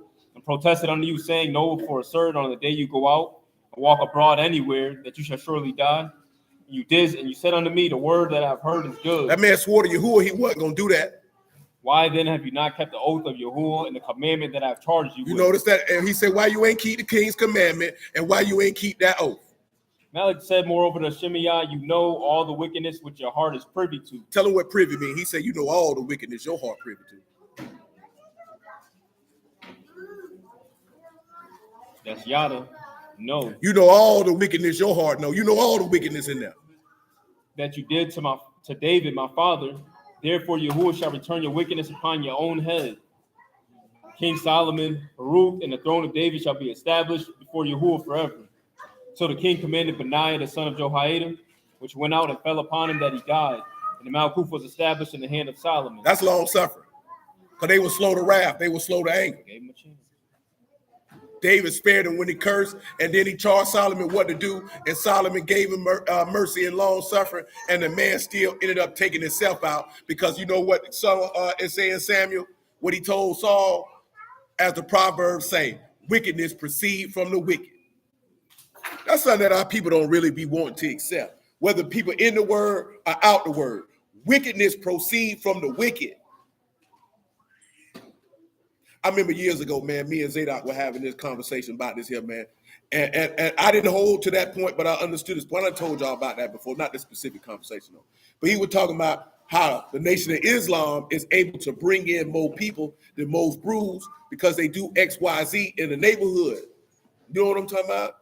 But I'm like, my nigga, at the end of the day, if we was to do all these things, these niggas still gonna go to hell because they not here for the word. They here for the job. They here for the food. They here for the car. They here for that. They not here for, but I understood the point. The underlying point is you believe if the mercy of God gets showed to them, that they'll want to serve him. Don't get me wrong, I understand the underlying point. But when you look at most dudes who in the Nation of Islam, most of them niggas not living that. And then on top of that, they worshiping an idol. So that's not even something I want to compare myself to. You know why? Because maybe Yahuwah will allow them boys to fully ingratiate themselves in something that he wanted to kill them for. Now, I'm not saying that to belittle what the Nation of Islam do or anything of the sort, but I know the hearts of men. What do I mean when I say I know the hearts of men? The hearts of men will not serve Yahuwah based off what you give them. If the word won't make them do it, it's nothing that you can do.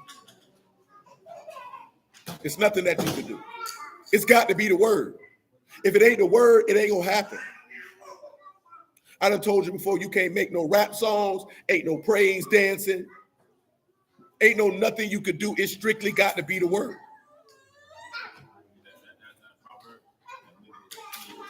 That's insane. Yeah, that's insane. You got to have the word, man. How the word gonna get written in your heart because a nigga gave you a job? Because they were funny to see brother was talking about this here this morning, man. He was like, most of them, they knew most people who went to church, they only went to church for the food. I didn't know they fed y'all after service like that. That's how y'all churches got done. Ours did. You say yours did? Yours did? Because you look like you had a flashback. Depend on the church. Boop, your church fed y'all?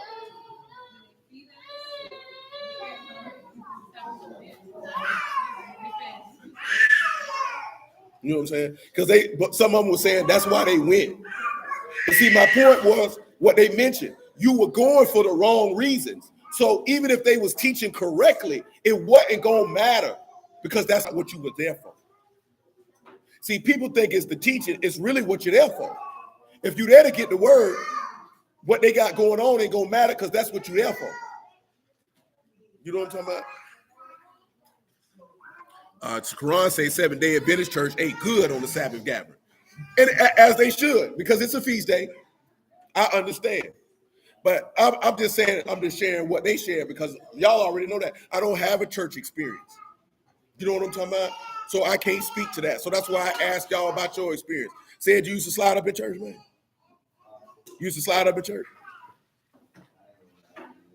I mean, there ain't nothing to be ashamed of if that's what you, at the end of the day, man, you only did what your people raised you to do. You know what I'm talking about? If your people took you to church or mentioned church as you begin to get older, then that's something that you're going to believe that that's what you should do because that's what they put in your mind, that is what you're supposed to do. I don't ridicule or knock nobody for going to church, man. It is what it is. For the most part, it probably gave most of y'all a good foundation of what's in the book before he actually called you. You know what I'm talking about? Might have kept you from a few things here and there. Like I said, man, I ain't got nothing negative to say about nobody church because I ain't never been in one. You know what I'm talking about? The only pastors anybody can talk about really is the famous ones. I ain't got time to be around here condemning every church on every corner. I ain't been in. So I don't know what them people teaching. I don't know what them people talking about. You know what I'm saying? To me, that's an asinine thing to do. I don't know. But I do know this here. I don't care if it's a Hebrew gathering or a Christian gathering. If you only showing up because they got biddles, you shouldn't need you there for the wrong reason anyway. You know what I'm saying? It was a long time we thought Lil Johnny only came for the vittles. That boy used to take it to go plate and all. That boy said he had a +1. There wasn't nobody at the house. He was the +1 and 2. I'm just messing with you, man. Hey, nigga, I ain't mad at you. That nigga say y'all cooking. I'm there. Hey, he definitely did it. That boy say, what's going on with the Beatles? You know what I'm talking about? But even if you got to ask yourself what you going after the word for. Now there just put in that in John 6:26. Don't labor for the meat that perish, but the meat that endure for everlasting life. But like I said, man, they were just sharing their experiences. You know what I'm talking about? And you got to ask yourself, what are you doing this for? Why are you there? See, that's what this. See this sheet? It tell you right. Write your top 3 goals, your spiritual contribution, your personal growth and intellectual, your friends and family relationships, the environment and tribe you want to be around, your financial investments, your business or career, lifestyle and adventure, health and nutrition. That means instead of looking at your life and you just existing in dust and ashes, it's intentionally, why are you doing what you're doing? Can you communicate it? Do you know what it is that you want to do? If you know what it is that you want to do and you can express it, then you can figure out what ways can I get there? Because look what it say up under that. What do I need help with? What do I need to give focus to? What needs to happen for me to crush this one sheet? And who do I want to be held accountable for? You know what I'm talking about? Because it's a lot of people always say, okay, I want to lose weight. But did you even set what your health and nutrition goal was? Could you intentionally express it if somebody asked you? Saying I want to lose my stomach is not an intentional goal. The reason being because there's no actionable way that you can actually process that to make that happen. Would you agree with that, sir? If you said somebody said, I want to lose my stomach, and you asked them, how are you going to get there? Do they have a response?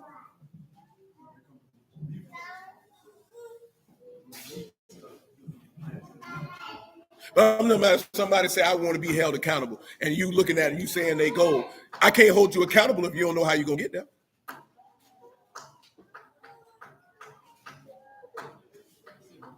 You know what I'm saying?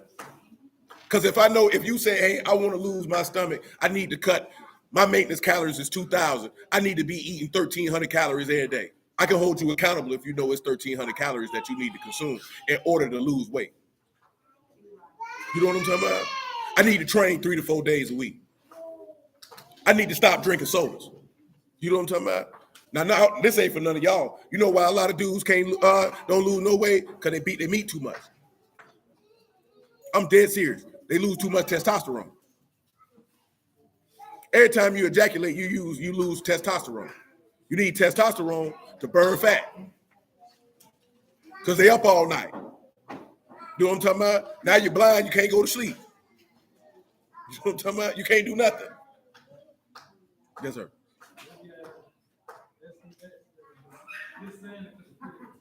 And you still losing testosterone. You can always see if you don't have sex on a regular basis, your testosterone level is going to be high. I just said what it is. You know what I'm talking about? I mean, that's your life force coming up at you, man. Do you understand the level of well, y'all know, y'all got children in here. Y'all know how tired and drained you is after releasing your seed. You know what I'm saying? Nigga catch you at the right time, you good as dead. You know what I'm talking about? You ain't gonna be able to do nothing. You just gonna look at you got me, bro. You got me. How many niggas you done seen got killed because they was in somebody's house sleeping with their old lady? Because you done around here and you done ejaculated and you laying in the bed sleep. You ain't even thinking that man that came in there with that thing. Boy, you done. You couldn't even get up out the bed if you wanted to. You like you got me, brother.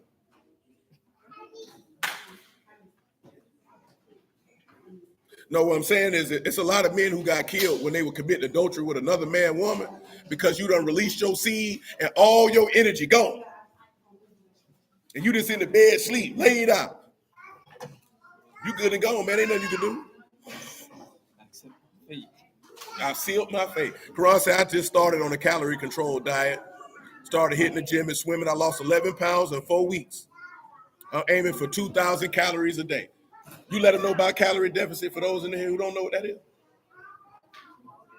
You let them know what a calorie deficit is for those in here who don't know what that is? Not necessarily more than you eat.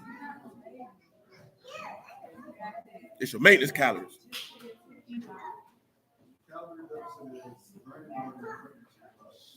You'll never burn more you're going to put in your body. So, how many of these you know burn 2,000 calories every day? You do? What the hell you doing?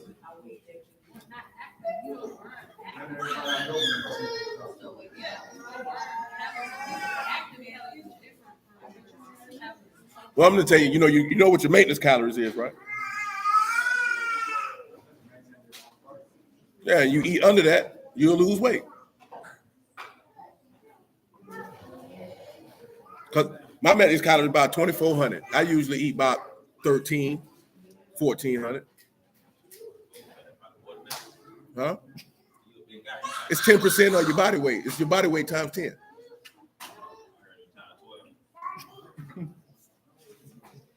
See, this guy here's a contrarian. He's a contrarian. You know what that is? Why you over here? You got my money? That's why you came over here? 2,800. I don't think you need 2,800 calories to keep your weight. That's a lot. Monica, does he eat 2,800 calories a day?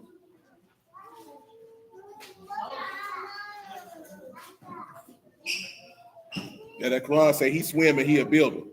You know what I'm talking about? I ain't gonna tell you no lie, boy. Depending on the house, boy, nigga burn a lot of calories when we in them houses, boy. Or them on them sheds, boy. Doggone thing be heavy as hell, man. How many calories you eat a day, Sid? That nigga eat like a greyhound anyway. That nigga don't get it. How many calories you taking in there? I don't track them like calorie for calorie, but I got a general idea.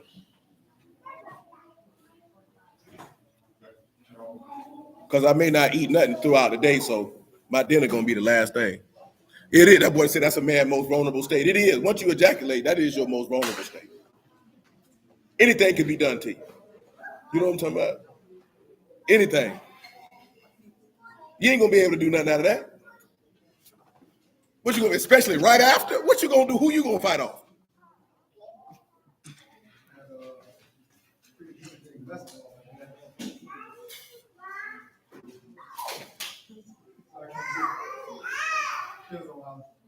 Yeah, that does sound good. Once that does go to the muscles retract. Oh, you done. Then come in there with a baseball bat. What you gonna do? You gotta have the strength to get there first. Most of you niggas rolling over, going to sleep. That nigga got you. Hey, that boy told you what they tell them boxers to do. What they told them boxers to do. Bet not. You bet not. I think Mike Tyson said he did it anyway.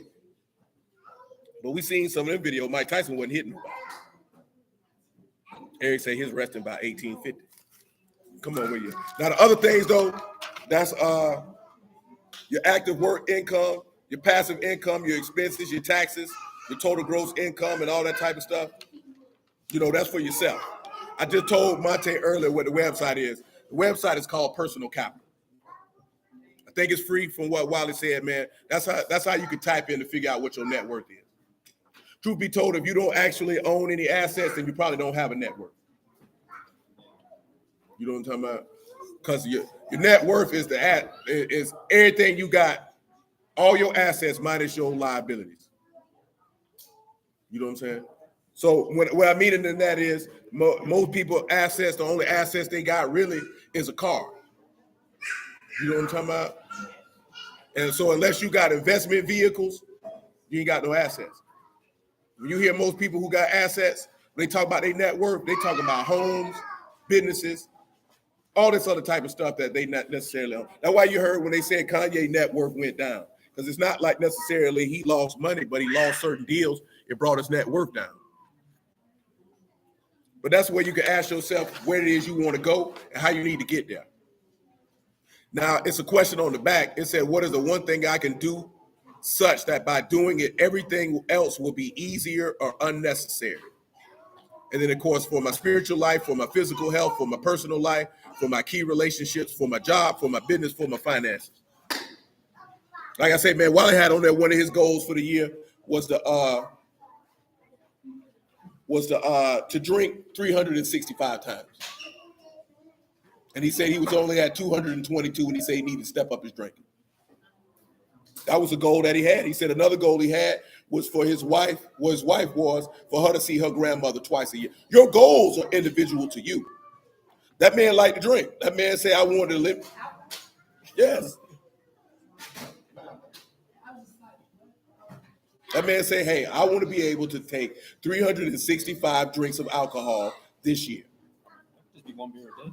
That's just 1 beer a day, 1 shot of whiskey a day. You know what I'm saying?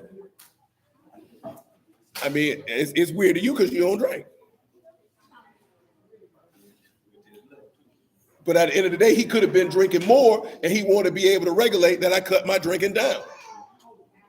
He just said that's what his goal was to drink 365 times in a year. Now, I don't know if he was trying to cut it down, but either way it go, he said at this point of the year, he was behind, and that means he needed to step it up. But see, this is the thing about it, right? It's not even the fact if you don't make it. It's the fact that you had it set and that you could work towards it. Now, that was just what he had for himself. Another thing he said to do was like lifestyle and adventures. You know what I'm saying? I'm not an adventurous type of dude, so that stuff that nigga was talking about doing, I would never. That nigga was talking about getting in the truck and going in the desert and purposely destroying the truck and jumping over rocks and stuff and letting I'm like, this nigga's wild. But then he mentioned this part on there, what you got, your tribe. You can look at it for spiritually. You can look at it personally. You can look at it business-wise. Who are the people that you need to be around that can help facilitate to get you where it is that you want to be? Because at the end of the day, it don't make sense to have a tribe of people who can't help you get to where it is that you want to be in the certain key elements in your life. You know what I'm talking about?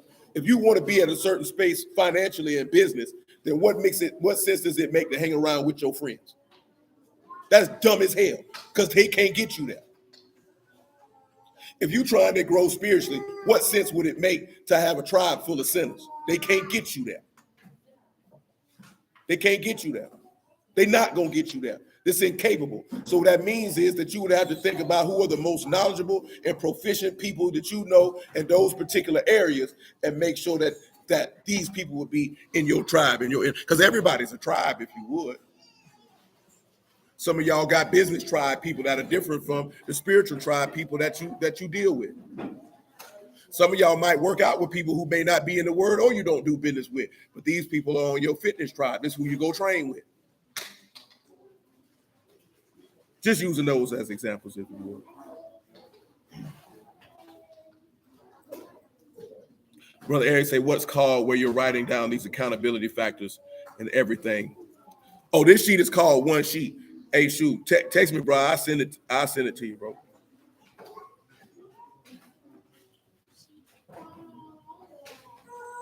And like I said, the dude who used this sheet, that man said he was bankrupt and destitute 10 years. He said one of his goals was to buy a brand new boat. Another one of his goals, he said, was to pay off their car and pay off their house and to become a one-car household. You know what I'm saying? It's stuff that's specifically to you. And he said you review it once a week. He said him and his wife sit down every Sunday and they go over. You know what I'm talking about? Like he said it was one thing, send the kids, let the grandkids come to the house or send the children to get the hell away from me. He said one thing, he said he went off on Pat about it. He said, man, when the last time you talked to your mama? I think he said about 3-4 months ago. He said they were sitting out there drinking whiskey. The man said, man, call your mama now on FaceTime right here, right now. He said it's unacceptable. But he said he made it a goal for them to say, hey, man, talk to your mama twice a week. You know what I'm saying? I'm only mentioning the certain things that they mentioned because not for you to pigeonhole to some generic type things, but things that specifically that you would like to do in your life.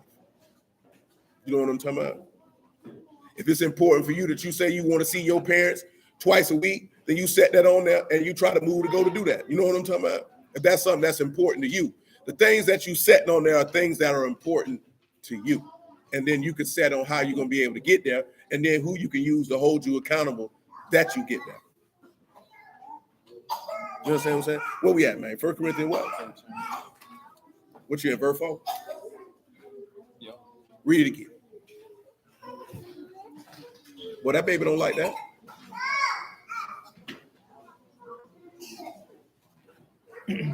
Charity suffer long. Especially on the finance part, because it could be more specific. That way you can be able to chart things.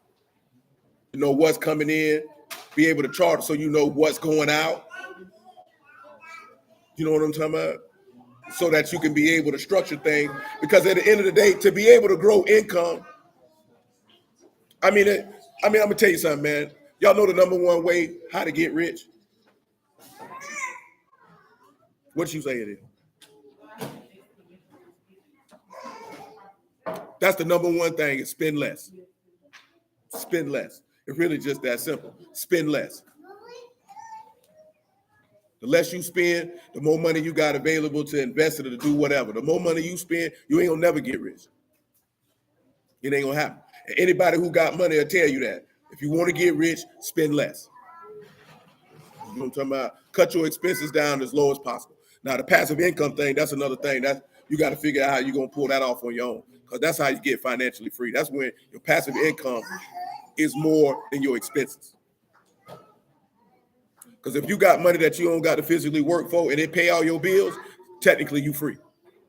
Because that means you work because you want to, and the money that you work for, that you got your active income, then you can take it and you can do what you want to with it.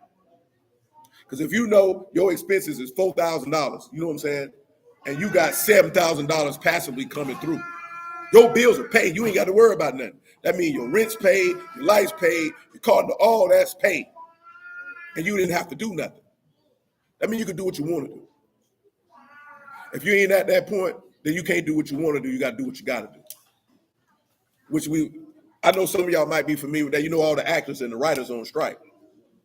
Now, I'm only mentioning that because one of the studio heads, you know what this man said they plan was to combat these people while they striking? He said, man, give it a few months till they'll be broke, and then they'll come to us, and then we could be able to, but you know why he said that? I've been telling y'all this for a long time, because contrary to popular belief, most actors and entertainers don't have money. You know what I'm talking about? And then most of them, when they got some money, if they had a significant amount of money, they didn't invest it. So then they don't have money. See, most of them, they ain't gonna have no money coming in while they striking. Yeah, most of them ain't got no money. You know what we judge things by? You judge things by people at the top of the scale. You want to look at a Rock, you want to look at a doggone Robert De Niro, you want to look at a Will Smith, people who are at the top of the scale. But that's just the top of the scale. Because everybody else in between that, they're not making what they make. Y'all heard what Amari Hardwick, did you hear how much he said he got paid for Power? That nigga said 20. 20. You know what I'm saying?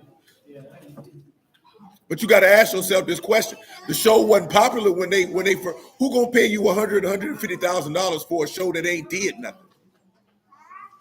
See, we look at it and it got popular later, but it wasn't popular when they were making it. Nigga ain't had no money like that. You got to realize actors be in between. This nigga might have a job. It might last for 6 months, and then he ain't got another job. That's why everybody in LA a barista and a waiter.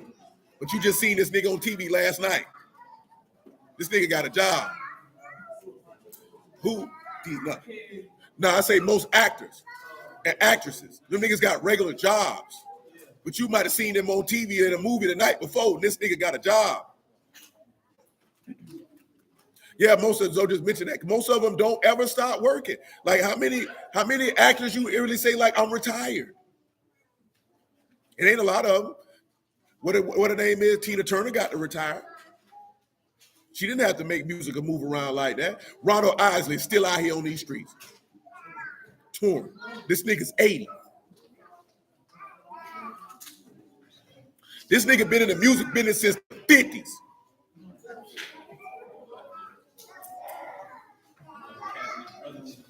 That nigga, you remember he went to prison? Ronald Isley went to prison for cashing his dead brother's Social Security checks. No, that nigga brother was dead. They were still getting the SSI checks. He was cashing them. Now, either he was cashing them because he thought it was a lick, or that nigga needed that bread. But Ronald Isley been in the music business for damn near 50 years, and this nigga still got to perform. Mick Jagger, old as dust. Well, he got a little lick by marrying that rich Arab dude. She only stayed with him long enough to get the bread. Soon as she reached the time period, she divorced him. You know what I'm saying? You're gonna look at Nick Cannon, right? It ain't because he got all them kids. Even if he didn't have them kids, that nigga gonna have to work like that till he dead. Because if them niggas ain't building no investment portfolio nowhere else, they gonna have to do that till they dead. Because active income mean you gotta work. That money slow down. Look at John Witherspoon. That man was working till he was 77. He was 77 years old when he died. Nigga don't even get a chance to chill out. You don't even get a real good chance to enjoy what you did in life. You got to keep on going. I'm only saying that because we had this illusion that these people just got it made in the shade. You really don't know what these people making. We assume because somebody on the radio and somebody on TV that they wealthy. And that don't mean that. It's a lot of people who look wealthy, they ain't got nothing. And it's a lot of people who look like they ain't got nothing and got more than everybody who they come across on a day-to-day basis. You know what I'm talking about? That's right. Mother Sharona just said, what her name is, Monique got paid 50 grand for Precious. I mean, how much money you thought she was supposed to get? I mean, you have to look at what's the budget for the film. You know what I'm talking about? We think of somebody in the movie, oh, that's such and such, they need to get $3-4 million. You know what I'm saying? That don't mean that.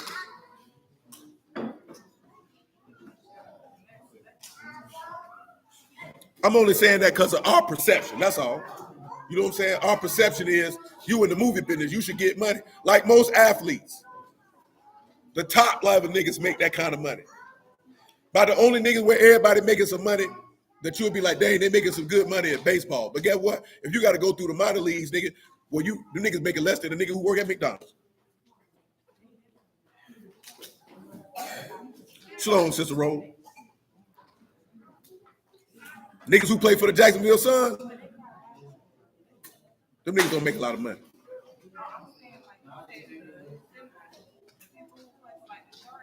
They don't make a lot of money. Yeah, you know what I'm saying? But when you look at the NFL, I forget the average salary might be $500,000. The league minimum might be $500,000. But their money ain't guaranteed, so there's that. Oh, Crystal just said Frankie Beverly and Mays and Charlie Wilson still touring. Nigga, the Gap Band done died, and then all this here, that nigga still got to go. Talking about my last name is Wilson. First name Chocolate. He do. That is true. He does still make new records. Because I definitely seen a new video that nigga had on the skinniest of skinny jeans. Now, I give him a pass because he do make new music. That is true. Charlie Wilson do make, because if you're making new music, you're going to tour. But is he making new music because he need the bread, or is he making new music because he enjoys it? Could be a mixture of both. I'm just saying that nigga old. So it comes from sometimes you be like that because that touring is something else. It'll come a time you're like, man, I don't want to be on the road.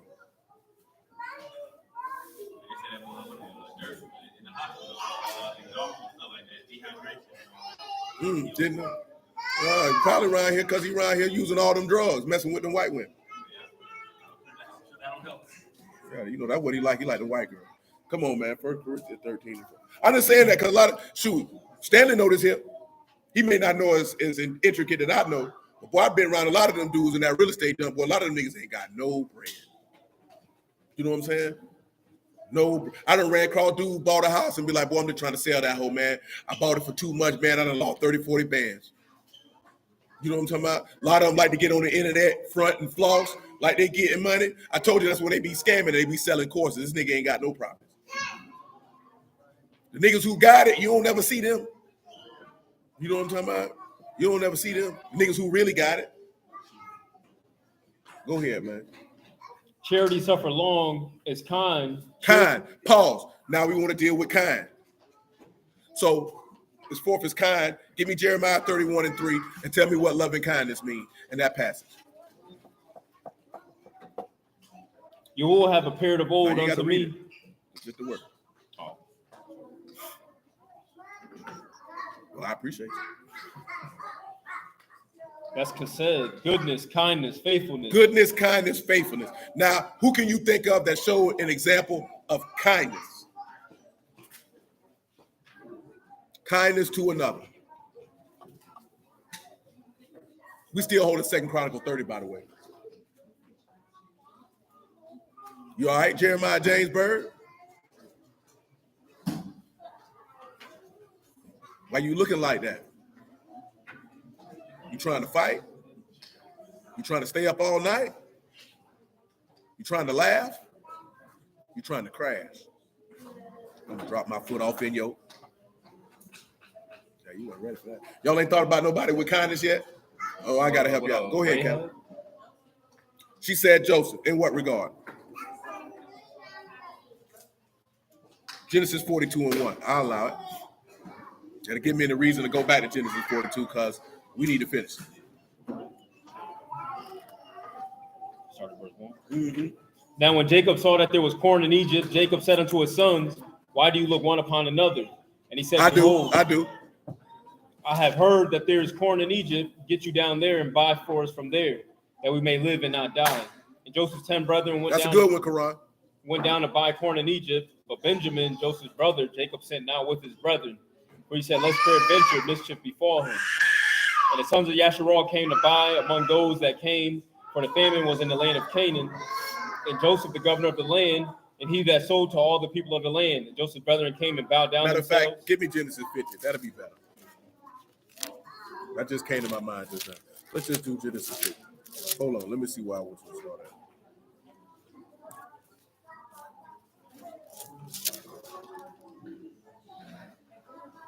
Yeah. Genesis 50 and 15. Yes, ma'am. We can do that. Now I'm gonna mention these here. Quran mentioned the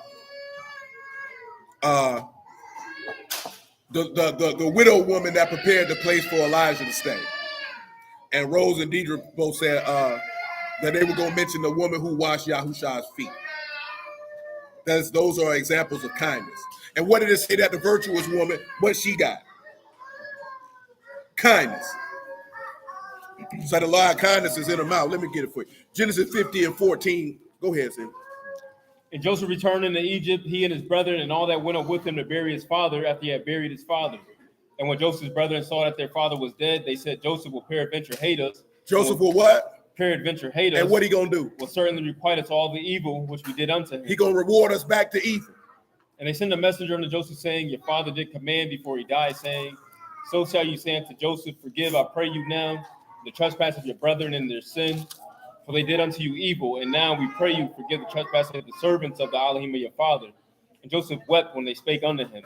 That's right. And his brethren also went and fell down before his face, and they said, behold, we your servants.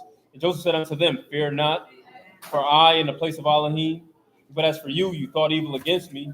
Elohim meant it unto good, to bring to pass this day, to save much people alive. See, he showed kindness to him by not requiting back to them what they did to him. Now, Nisha mentioned Obadiah, who hid the prophets by 50 in the caves. And Mother Sharona mentioned Abraham to Lot, by Abraham taking Lot with him and then going to recover Lot when he got taken by the kings. Like I said, because we've done, and then Tabor mentioned Rahab with the spies. You know what I'm saying? By hiding them in her household. Now, see, we done looked at love as forth as Yahushua doing it, but we didn't want to look at it so you can see that Elohim is love, because we already know that Elohim execute them attributes, but you want to look at righteous men who show forth the love of Elohim in them. Let's go back to 1 Corinthians 13 and hit the next one. Say, charity envy not. Say, love don't envy. Now let's look at something that Yahushua said in Luke chapter 9. Okay, and Brother Marvin mentioned Amalek the priest. Y'all know what Amalek the priest did? That shoe bread. That shoe bread.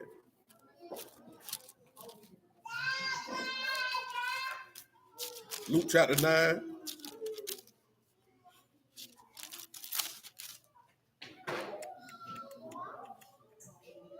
Verse 46.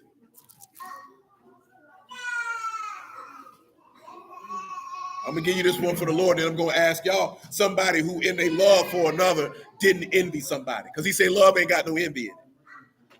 Then there arose a reasoning among them, which of them should be greatest. And Yahushua, perceiving the thought of their heart, took a child and set him by him, and said unto them, whosoever shall receive this child in my name, receive me. Whosoever shall receive me, receive him that sent me. For he that is least among you all, the same shall be great. And John answered and said, Master, we saw one casting out devils in your name, and we forbade him, because he followed not with us. Yahushua said unto him, forbid not, for he that is not against us is for us. See, that's envy and not. Now, Crystal just mentioned Hannah, 1 Samuel chapter 2. And let's look at her not envying her husband's other wife. Hannah, Samuel's mother. She did not envy her husband's other wife. See, there was envy between Rachel and Leah. But see, it wasn't no envy. But you have to realize something. Jacob didn't want Leah to begin with. You know what I'm saying? He didn't want her to begin with. So you have to take that into account. I know a lot of people, when you hear them talk about multiple wives, they'll be like, well, there'll be envy and this, that, there, and the third. And really not chapter 2, but and Mother Sharona mentioned Ruth. You know what I'm talking about? Because Ruth ain't had no envy in her either. This forth is the position that she was placed in. But let's look at verse 4 of 1 Samuel chapter 1. And I'm not sitting here that we advocating for that particular lifestyle. You know what I'm talking about? I'm just saying that it is individuals who are married to more than one woman, and the women don't envy each other. You know what I'm talking about? And Deidre mentioned Aaron. So Boop got Aaron, because Aaron definitely didn't envy Moses. I don't know. We got that. I forgot. Remember, he was talking slick about it. No, I was finna say, as soon as I seen it, I was finna say he didn't, and then it came in my mind. Him and Miriam were talking slick. You know what I'm talking about? It's just Aaron didn't get punished. He married an Ethiopian woman. God got word with her too.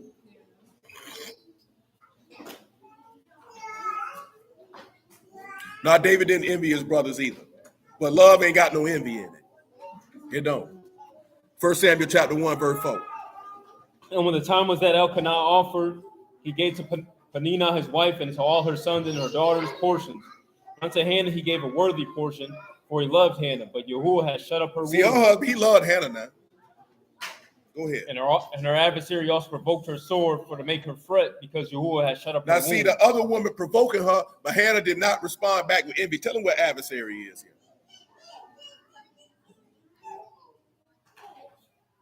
Sarah, that's straits, distress, trouble. So this is a affection, person who wanted to trouble a her. rival wife. A rival wife. Because at the end of the day, that's why Jacob got all them sons, because Rachel and Leah was competing.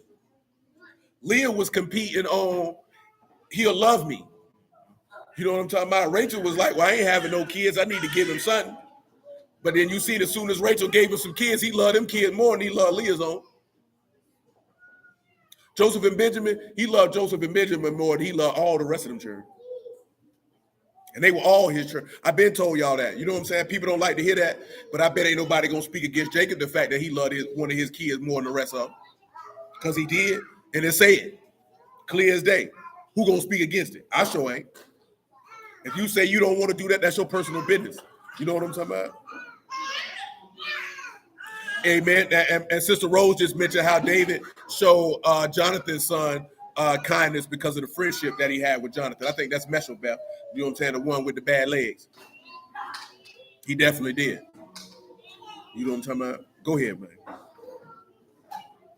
And he did so year by year when she went up to the house of Yahuwah, so she provoked her. Therefore she wept and did not eat. Then said Elkanah, her husband, to her, Hannah, why weep you and why eat you not?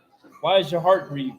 Not I better to you than 10 sons? See, in Hannah's mind, it wasn't even about that. It's the fact of, as a wife, I ain't did what I'm supposed to do. See, she reverenced and loved her husband so much, it was her desire to give him children. See, we live in a different time now, you know what I'm saying, where most women don't have that thought process. She knew as a wife, her number one job and duty was to serve him and give him offspring. But he loved his wife, so he was like, ain't I better than 10 sons? She like, baby, this really ain't got nothing to do with you at all. Being 100% honest. Go ahead. So Hannah rose up after they had eaten in Shiloh, and after they had drunk. Now Eli the priest sat upon a seat by a post of the temple of Yahuwah, and she in bitterness of soul and prayed unto Yahuwah and wept sore. That's good. Now we just want to show you how she didn't have no envy in her heart. Go back to 1 Corinthians 13. And Crystal also mentioned how Elisha did not envy Elijah. And she mentioned Abigail and the widow at Zephyrath. Say charity vaunt not itself, it's not puffed up. Love is not proud. So we know that with David dealing with Saul, the level of humility. But who can y'all think that somebody who showed love and in their love, they did not lift themselves up? Well, clearly what we were looking at in 2 Chronicles 30, you can see that with Hezekiah. You can even see that with Jehoshaphat, knowing that Yahuwah didn't fool with Ahab, but yet he was around there anyway. See, the love of God ain't got no pride in it. So when you see faithful are the wounds of love, and these are the wounds that I got in the house of love, and there's a love that stick closer than a brother. And you see Abraham, who I love, you see that Abraham exhibited these attributes. This is the type of man he is. That's why he was his friend. That's why hearty counsel, you know what I'm saying, the sweetness that comes from a man's friend, because that counsel is coming from somebody who loves him. That's what I was talking to brother earlier Sunday that y'all already know. We didn't talk about that before. Most of these congregations out, because you know a lot of brews be like, man, niggas don't do this. Brother, we're talking about this. I don't know the brother who he was referring to. But I guess the brother about to be homeless, and he was like, you know, he make music and ain't nobody shot him no bread or this, that, and the third.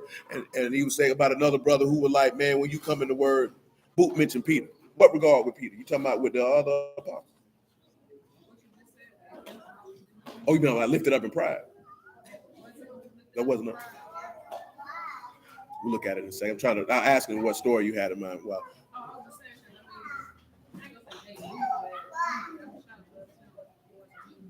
he loved, that was John was the disciple who he loved. That was John.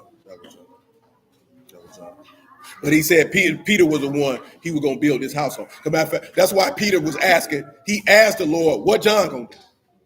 He said, what is it if I tell him to occupy till I come? I need you to go work.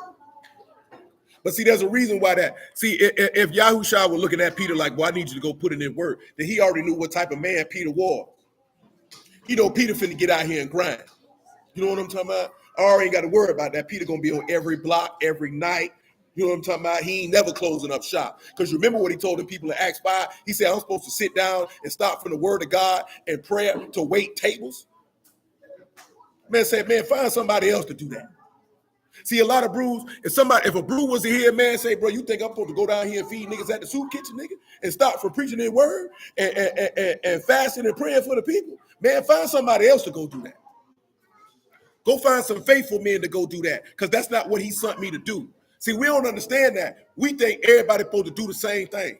Everybody ain't supposed to do the same thing. Everybody got a job to do. And your job, but see, that's what I was telling brother earlier too. We get it twisted in a lot of congregations for one thing.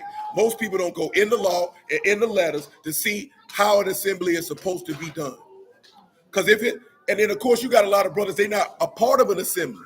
So then they feel like, well, okay, I got to reach out to the nation. I get that. But these niggas going to look at you like, nigga, I don't know you. They're not going to look at you like, hey, that's a brother in the word. He got need. This is just how people think. I'm not saying that they're right. I'm not saying that they're wrong. I'm just telling you what it is. Because most of us done seen too many stories online where people talking about, hey, this nigga on here scamming, asking for money. You know what I'm talking about? So people be leery about that. Because don't nobody know you. Like I said, I'm not saying it's right. I ain't saying it's wrong. But I understand how people think. You know how all them African so-called Israelite niggas always talking about, I need money for the orphanage. Nigga, get out my inbox, nigga. You know what I'm talking about? Not sending you nothing. Because you mess around sending the wrong stuff to a nigga, your bank account be empty. You wonder what's going on. You got to holler at the FDIC, get your bank account and show your money gone. You know what I'm talking about? But he was just saying, hey, man, because I was telling him at the end of the day, niggas don't really love each other and fool with each other for real. So you don't take it as, if this man in the word, I got love for him. You take it, if he don't fellowship with me, I don't really care about what he got going on. That's not a God. That's not a God. Because at the end of the day, when in Sodom and Gomorrah, when Lot seen them two young men, he didn't know them was Malachim. All he said was, bro, don't lodge out here in the street, bro. Why you out here in the street, man? Don't do that. Come in the house. He didn't look at him and say, oh, no, I don't know them brothers. It was more so, hey, man, I'm going to show some kindness to you, man. You know what I'm talking about? We don't really, a lot of people that ain't really out here. And I can tell over the course of 14 years, that frustrated a lot of people. You know what I'm saying? And me and East were talking about this about a week or so ago. And I was telling them, it's better served that if you got a contingent of people who you fellowship with, that y'all make sure that you look out for each other. You know what I'm talking about? And then if you able to look out for people outside of the contingent of people who you fellowship with, then you look out for them. It's not hard. You know what I'm talking about? We make this more difficult than what it need to be. You know what I'm saying? But theoretically, according to the law, it's supposed to be a collection taken up for the poor anyway, on stash. That's supposed to be done anyway. But that's not usually done because niggas like tithes was never money. I'm not doing this. I'm not doing that. Niggas don't want to do nothing. And then when it's time to do something for somebody, they wonder why it ain't there. And then the niggas who is taking money, them niggas balling with your money. And I ain't talking about no Christian niggas either. Because some of these brews balling on these niggas out here, man. These niggas be all across the country. These niggas ain't got no job. You know I ain't lying. Nigga be in Ghana. Nigga be all over the world talking about we the prophets, we preaching this truth. Hey, stop running in the hallway. You do know we can see you.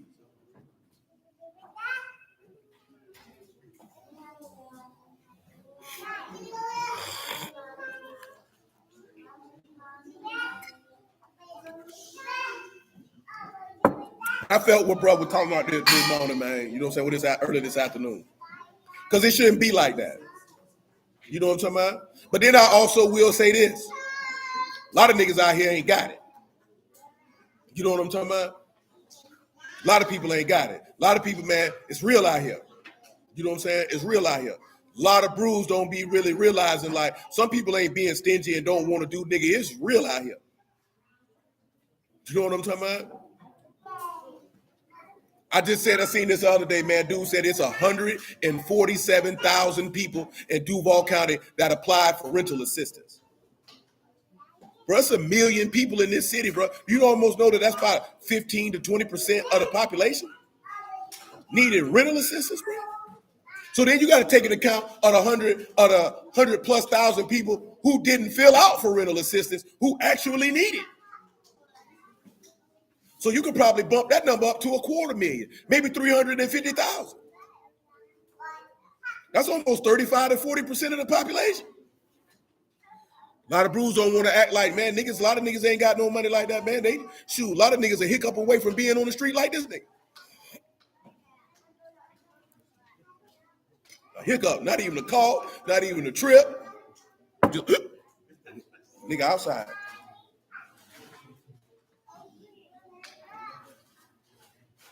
You know what I'm saying? I'm just being honest. You know what I'm talking about? It's real out here, man. It ain't sweet out here. You know what I'm talking about? It's not as sweet as bad pussy out here, man. It's ugly out here. That's the saying my big homie used to say when we were young.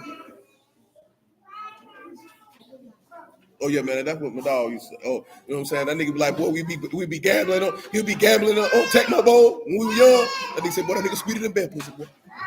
You know what I'm talking about? I don't even remember where he got that from. We were young, you know what I'm saying? We like 11, 12. I don't know where that nigga got that from. I don't know why he got it from. Man, I remember we were about 13, maybe 14, man. You know what I'm saying? My homeboy Razi, which was his old lady brother. That nigga had the heel figure with the tag still on the shirt. Boy, that nigga cussed that nigga out, son. They say, country lane behind, nigga. Hell wrong with you. Nigga, shirt speak for itself. Take that junk off. Nigga, I'm talking about that nigga went off. And he sat us down and said, don't you never walk around doing some junk like that. Nigga, the junk speak for yourself. When you trying to do that, nigga, you're lame. But he called me to understand, son, on why you trying to do certain things to bring attention to yourself. Look at what I got. Look what I spent. That was his point. You ain't got to do all that. If you got on a matter of fact, I just seen a video, right? Dude was talking about, which I already knew this. You can talk about a Louis Vuitton, a Prada, a Gucci. See, the stuff you see in the store, that's for you niggas. For the high-end clients, boy, they close the store, bring them in, and they get stuff that you can't buy. You know what I'm talking about? Like a lot of the stuff you see that you go in there and it's got the logos all on it. Oh, no. Because them high-end clients, they don't want to come in the store and shop with you. They don't want to be around you. They don't want nobody in their business. And they got a whole different type of merchandise for them. You know what I'm saying? But a dude was talking about, because he said he worked security at the Prada store. Dude was talking about, but in that situation, he's saying that he always wanted to get in that position to go in there because he looked at it as that was a networking opportunity. You know what I'm talking about? It wasn't even for him the opportunity to buy clothes, but the level of people who in there when they close the Prada store up and say, come in here and let them shop. Because I've been told you, they don't make Prada, Gucci, and Louis for niggas. No matter how much niggas think they make it for them, they don't make it for them. Never has, never will be. But what I'm saying is what you could go to the Louis Vuitton store in the town center, you know what I'm talking about, and purchase. When they shut them doors, they got something different for the people who got it. And they ain't gonna have all them logos plastered and splashed everywhere for what they buy. You know what I'm talking about? And why? Because they don't feel the need to be like, look at me, I got on Louis Vuitton. Look at me, I got on Gucci. That's only poor people because you feel like that's a status symbol of validation for you. I mean, indeed, but I know they didn't make it for blacks because you got to understand something. What is Gucci? That's high-end luxury. What is Louis Vuitton? That's a luxury brand. Like, I buy fragrance, right? It's people in the fragrance community complain about the prices of luxury fragrances. So if it's a luxury fragrance, what is the definition of the word luxury? Look it up for him, sis. Jay the Ghost say he don't like big logos either. I think. I wasn't never big on that myself. Like, you know, I wear a polo shirt. I never bought the polo with the big horse. To me, it was too overstated. Never wanted it. You know what I'm saying? Didn't care for all that. Yeah, subtle, man. You know what I'm saying? Discreet. Yeah, definition. That's the state of great comfort and extravagant living. The state of great comfort and extravagant living. So if it's a luxury brand, it's only for people who have the ability to have extravagant living. Case in point, Bodicea of the Victorians. They have a fragrance called Valiant. It costs $1,250. Them niggas complain that it ain't worth that much. Nigga, it ain't for you. If you ain't got $1,200 to spend on a fragrance, then brother, that's not for you. Stop complaining about it. You're not their target market. They didn't make this for you. There's another fragrance I seen. They want $2,500 for 30 ml. Do you understand how small 30 ml is? This is 75. 30 ml is smaller than this. They want $2,500 for it. Or something that gives pleasure or comfort to an individual, but not completely necessary. Something that gives pleasure or comfort to somebody, but it's not necessary. So guess what? Is it necessary to buy a $1,200 fragrance? Unless you got it. Then you would deem it as, yes, it is necessary. Some people deem it necessary to go buy a doggone Maybach Benz. I just seen a nigga driving the other day in a Rolls Royce. That nigga looked like he was confused in that hole. It was a black dude I seen in this one. He looked like he was in a new one too. He was red. And guess where he was getting off at? On Kings Road. I'm like, what the hell this nigga going? You know what I'm talking about? Because I wouldn't be riding no Rolls Royce through that hole. I'm going nigga cheering. What that nigga Fulfilled Mob say gonna have burnt spots and nigga stains all on my car.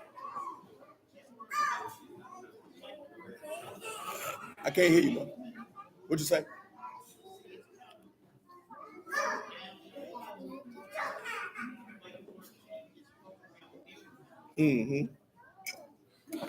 But yeah, man, that was luxury. There's certain things you ain't got to buy. Like, come on, man. These niggas got $800 sneakers.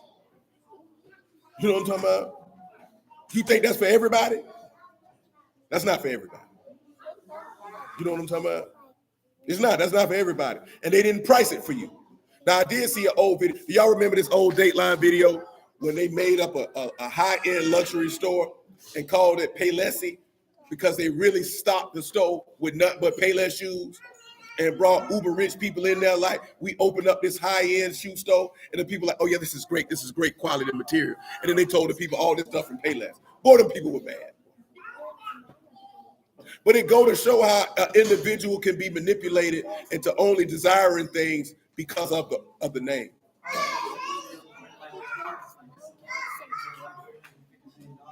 Absolutely. Look like scribble scrabble. And the damn show ain't for us. It's the same thing with jewelry. What I'm saying is a luxury item is something that you don't need.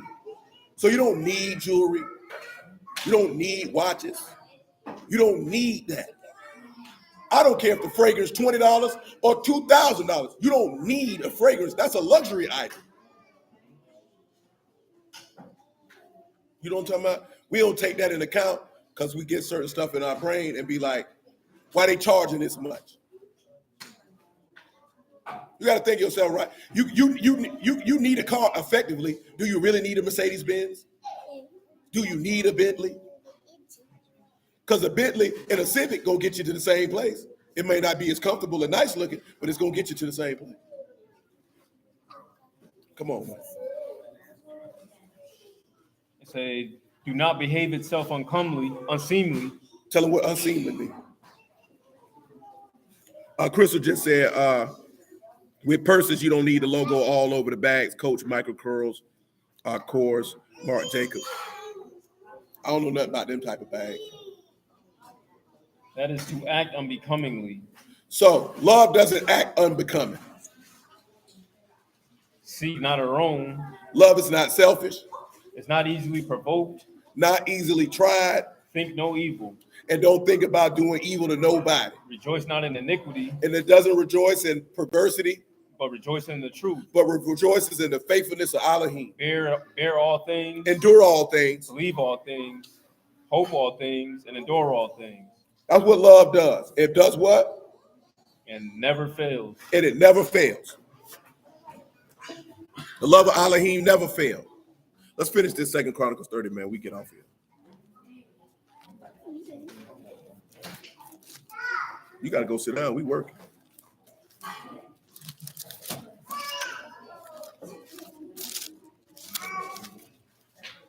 Let's finish verse 7. And be not like your fathers and like your brethren, which trespass against Yahuwah Elohim and your fathers. Therefore gave them up to desolation, as you see. Now be you not stiff-necked as your fathers. Yield yourselves unto Yahuwah and enter into a sanctuary. Enter where? Enter into a sanctuary. Which he is what? Sanctified forever. And serve what? Yahuwah your Elohim. That your what? The fierceness of his wrath may turn away from you. For if you turn again unto Yahuwah, your brethren and your children, compassion before them that lead them captive, so that they shall come again into the land. For Yahuwah your Elohim, gracious and merciful, and will not turn away face from you, if you return unto him. Now back it up and tell them what compassion is. Notice what he said, because these people are in captivity. This is what you don't want to understand when you exiled. He told you this in 1 Kings chapter 8. You ain't never going to overtake these people. He'll just cause them to have compassion on you. But you're not overtaking them. Because if you overtake them, guess what you just made Yahuwah out to be? A liar. Because he never told you that you would overtake them in a land that's not yours. Compassion is rakam. That's mercy, pity, womb. So he'll cause these people to have pity and compassion on you. Tender love. Tender love. Come on. So the post passed from city to city, through the country of Ephraim and Manasseh, even unto Zebulun. But they did what? Laughed them to scorn and mocked them. So even though, look what he was telling the people, repent, turn from your sins, come back to Yahuwah, and they laughed and mocked them. Come on. Nevertheless, divers of Asher and Manasseh and of Zebulun humbled themselves and came to Jerusalem. Also in Yehuda, the hand of Elohim was to give them one heart, to do the commandment of the Malik and of the princes by the word of Yahuwah. It said to give them one what? One heart. Give me Ephesians 4:1.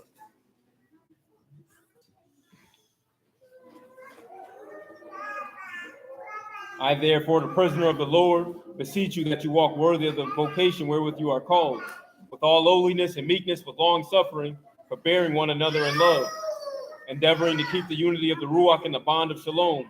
One body, one Ruach. One what? One body. One what? One body. One what? One body. One what? One body. And one what else? One Ruach. What else? Even as you are called in one hope of your calling. It's only one hope, it's only one calling, it's only one body, it's only one Ruach. That's why I say how you see people and you say you in the word and they in the word and you ain't got no love for them. That means you hate yourself. I told them this morning the same thing I done told y'all. I got love for anybody who say they in the word. I ain't got to know you till you dishonor yourself. And when I talk about dishonor yourself, I ain't talking about you get caught up in no sin. Unless you get caught up in some old, just like, come on, bro. Nigga can't fool with you. You know what I'm talking about? I'm talking about literal dishonor. You know what I'm talking about? Disrespect of manhood and godly principles to the fullest. Yeah, but you can slide.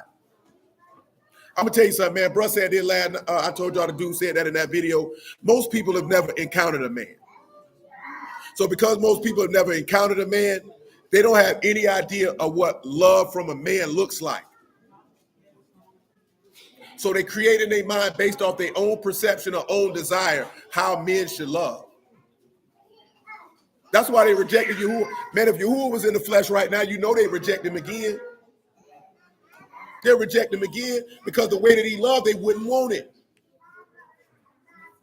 Because people don't want that long suffering. People don't want that kindness. People don't want that humility. People don't want that not being unbecoming. People don't want that lack of pride. People don't want that. And the other part of what they don't want is they don't want to be chastised.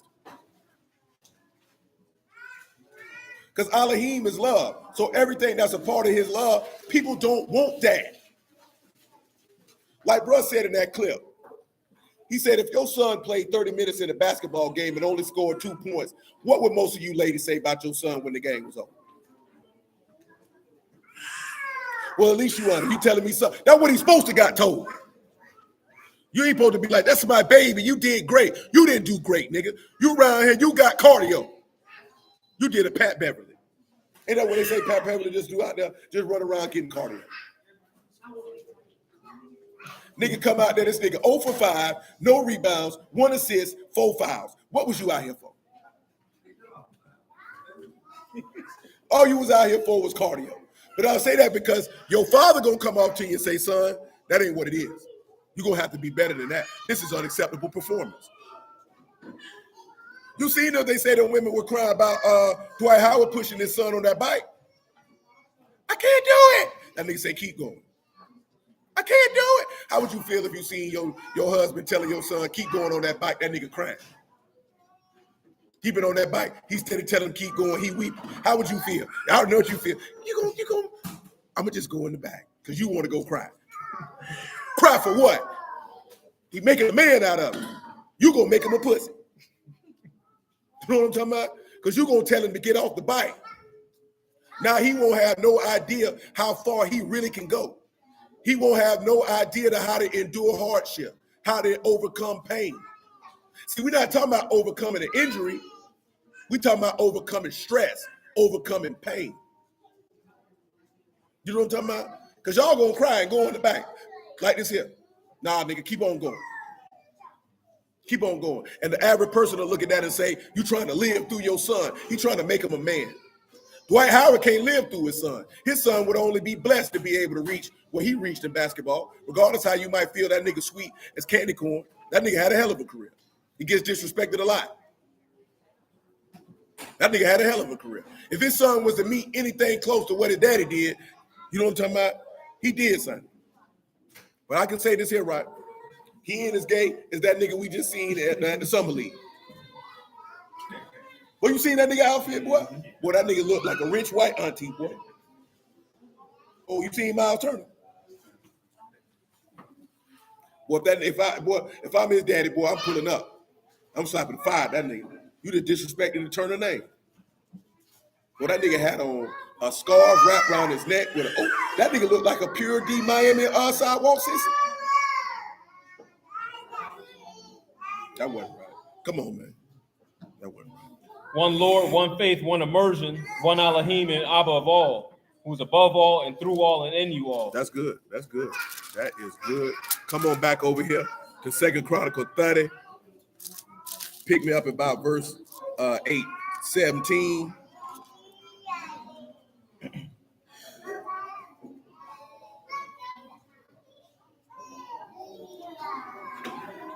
We didn't even get to that stuff with the 5, but it's all good. 17. I mean 30 and 17. For many in the congregation that were not sanctified, therefore the Levites had the charge of the killing of the Passovers for everyone not clean, to sanctify unto Yahuwah. For a multitude of the people, many of Ephraim and Manasseh, Issachar and Zebulun had not cleansed themselves, yet did they eat the Passover, otherwise than it was written. But Hezekiah prayed for them, saying, Good Yahuwah, pardon every one. Prepare his heart to seek Elohim, Yahuwah Elohim of his fathers, though not according to the purification of the sanctuary. And Yahuwah hearkened to Hezekiah and healed the people. See, this is the thing, right? Everybody, this is how you go to sit back and say that it's of grace and not of works, lest any man should boast. Because it said the people was unclean according to the purification of the house. And he prayed for the people. He had mercy on the people and gave them forgiveness and showed them mercy. And it was nothing that they had did. It was nothing that they had done. Go ahead.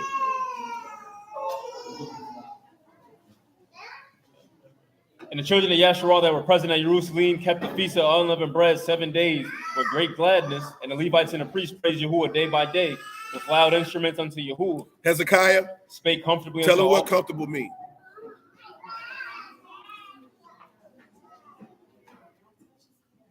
That's love. That's love. He spoke to their heart. But listen who he say he spoke to the heart of.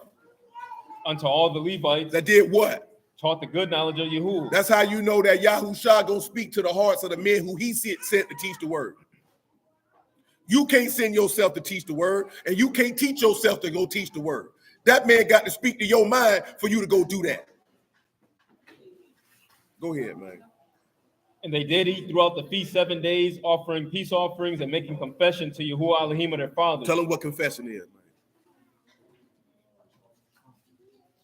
man. Muffaneer.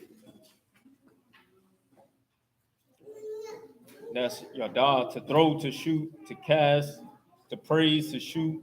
That's the other word for the other yada word. To confess. Let's listen to the next thing, verse 23. And the whole assembly took counsel to keep other 7 days, and they kept 7 days with gladness. For Hezekiah. King of Yehuda did give to the congregation 1,000 bullocks and 7,000 sheep. And the princes gave to the congregation 1,000 bullocks and 10,000 sheep. And a great number of priests sanctified themselves. And all the congregation of Yehuda with all the priests and the Levites, and all the congregation that came out of the Yasharah and the strangers that came out of the land of Yasharah that dwelt in Yehuda rejoiced. So there was great joy in Jerusalem for since the time of Solomon, the son of David, Malach Yasharal, not the like in Jerusalem.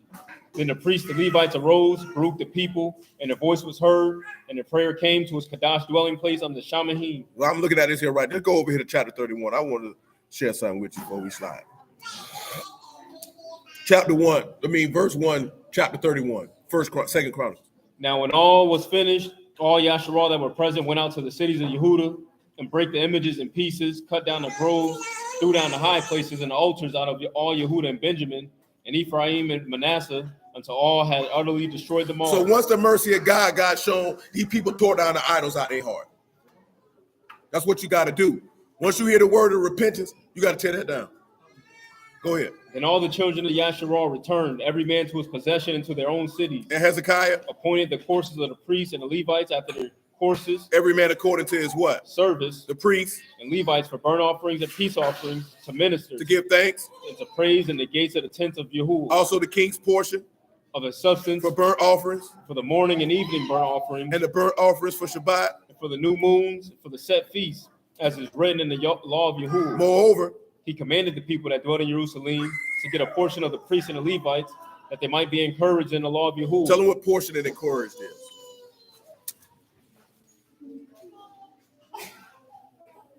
Portion is manath, that's portion, an allotment by courtesy. So they're an allotment by courtesy. Encourage. Kazak, to strengthen, to prevail. So he said they should be given an allotment so that they could be strong and prevail to do what it is that they need to do. Go ahead. And as soon as the commandment came abroad, the children of Yasharal brought in abundance the first fruits of corn. The first fruits of what? Of corn. And what else? Wine and oil and honey. And all the increase of the field. And the tithe of what? All. Of what? Of all. Just a little bit. Of all. Just the crops. Of all. He said they brought everything. Of all. Brought they in abundantly. And the children of Yasharal and Yehuda that dwelt in the cities of Yehuda, they also brought in the tithe of oxen and sheep, and the tithe of Kadash things, which are consecrated unto Yahuwah their Elohim, and laid by heat. Now see, that's what I went there for, because he said the tithe of the what? Of oxen and sheep. No, of consecrated things. Mm-hmm.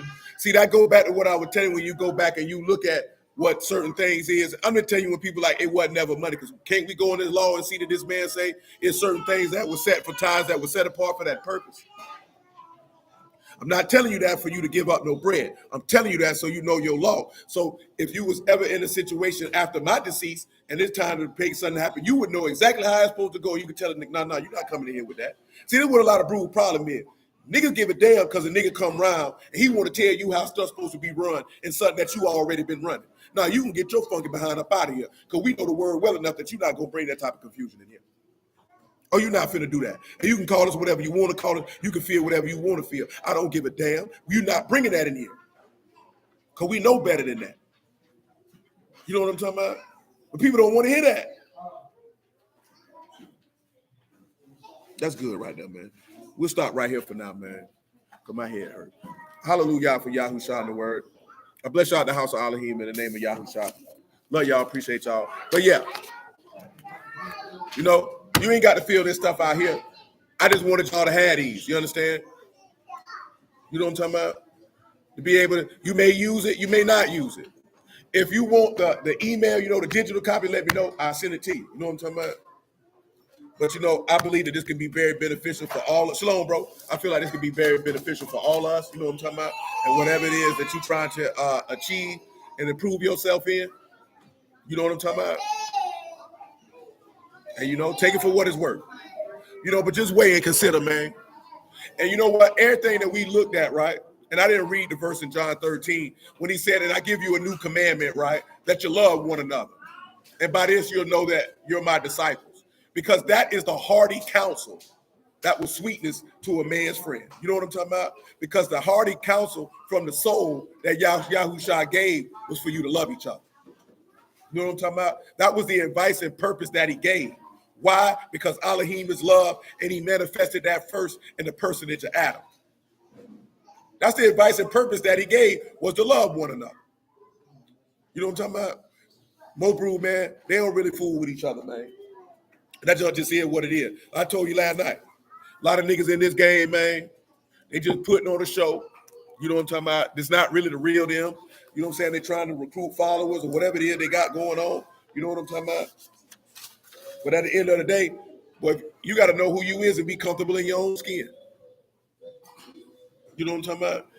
And if you ain't comfortable in your own skin, then you're going to out here try to be who you think people want you to be in order to get, you know what I'm saying, accolades or whatever it is that you seeking to get from people. And that's a miserable way to live. I ain't going to lie to you. But again, I bless y'all the house of Elohim in the name of Yahushua, man. Love y'all. Appreciate y'all, man. You who are willing, man. We'll be back at it. Sure. I love you too much, Ron. I appreciate that. And y'all willing, we'll be back at it, man, on Wednesday, man, and make it do what it do. And y'all willing to that time.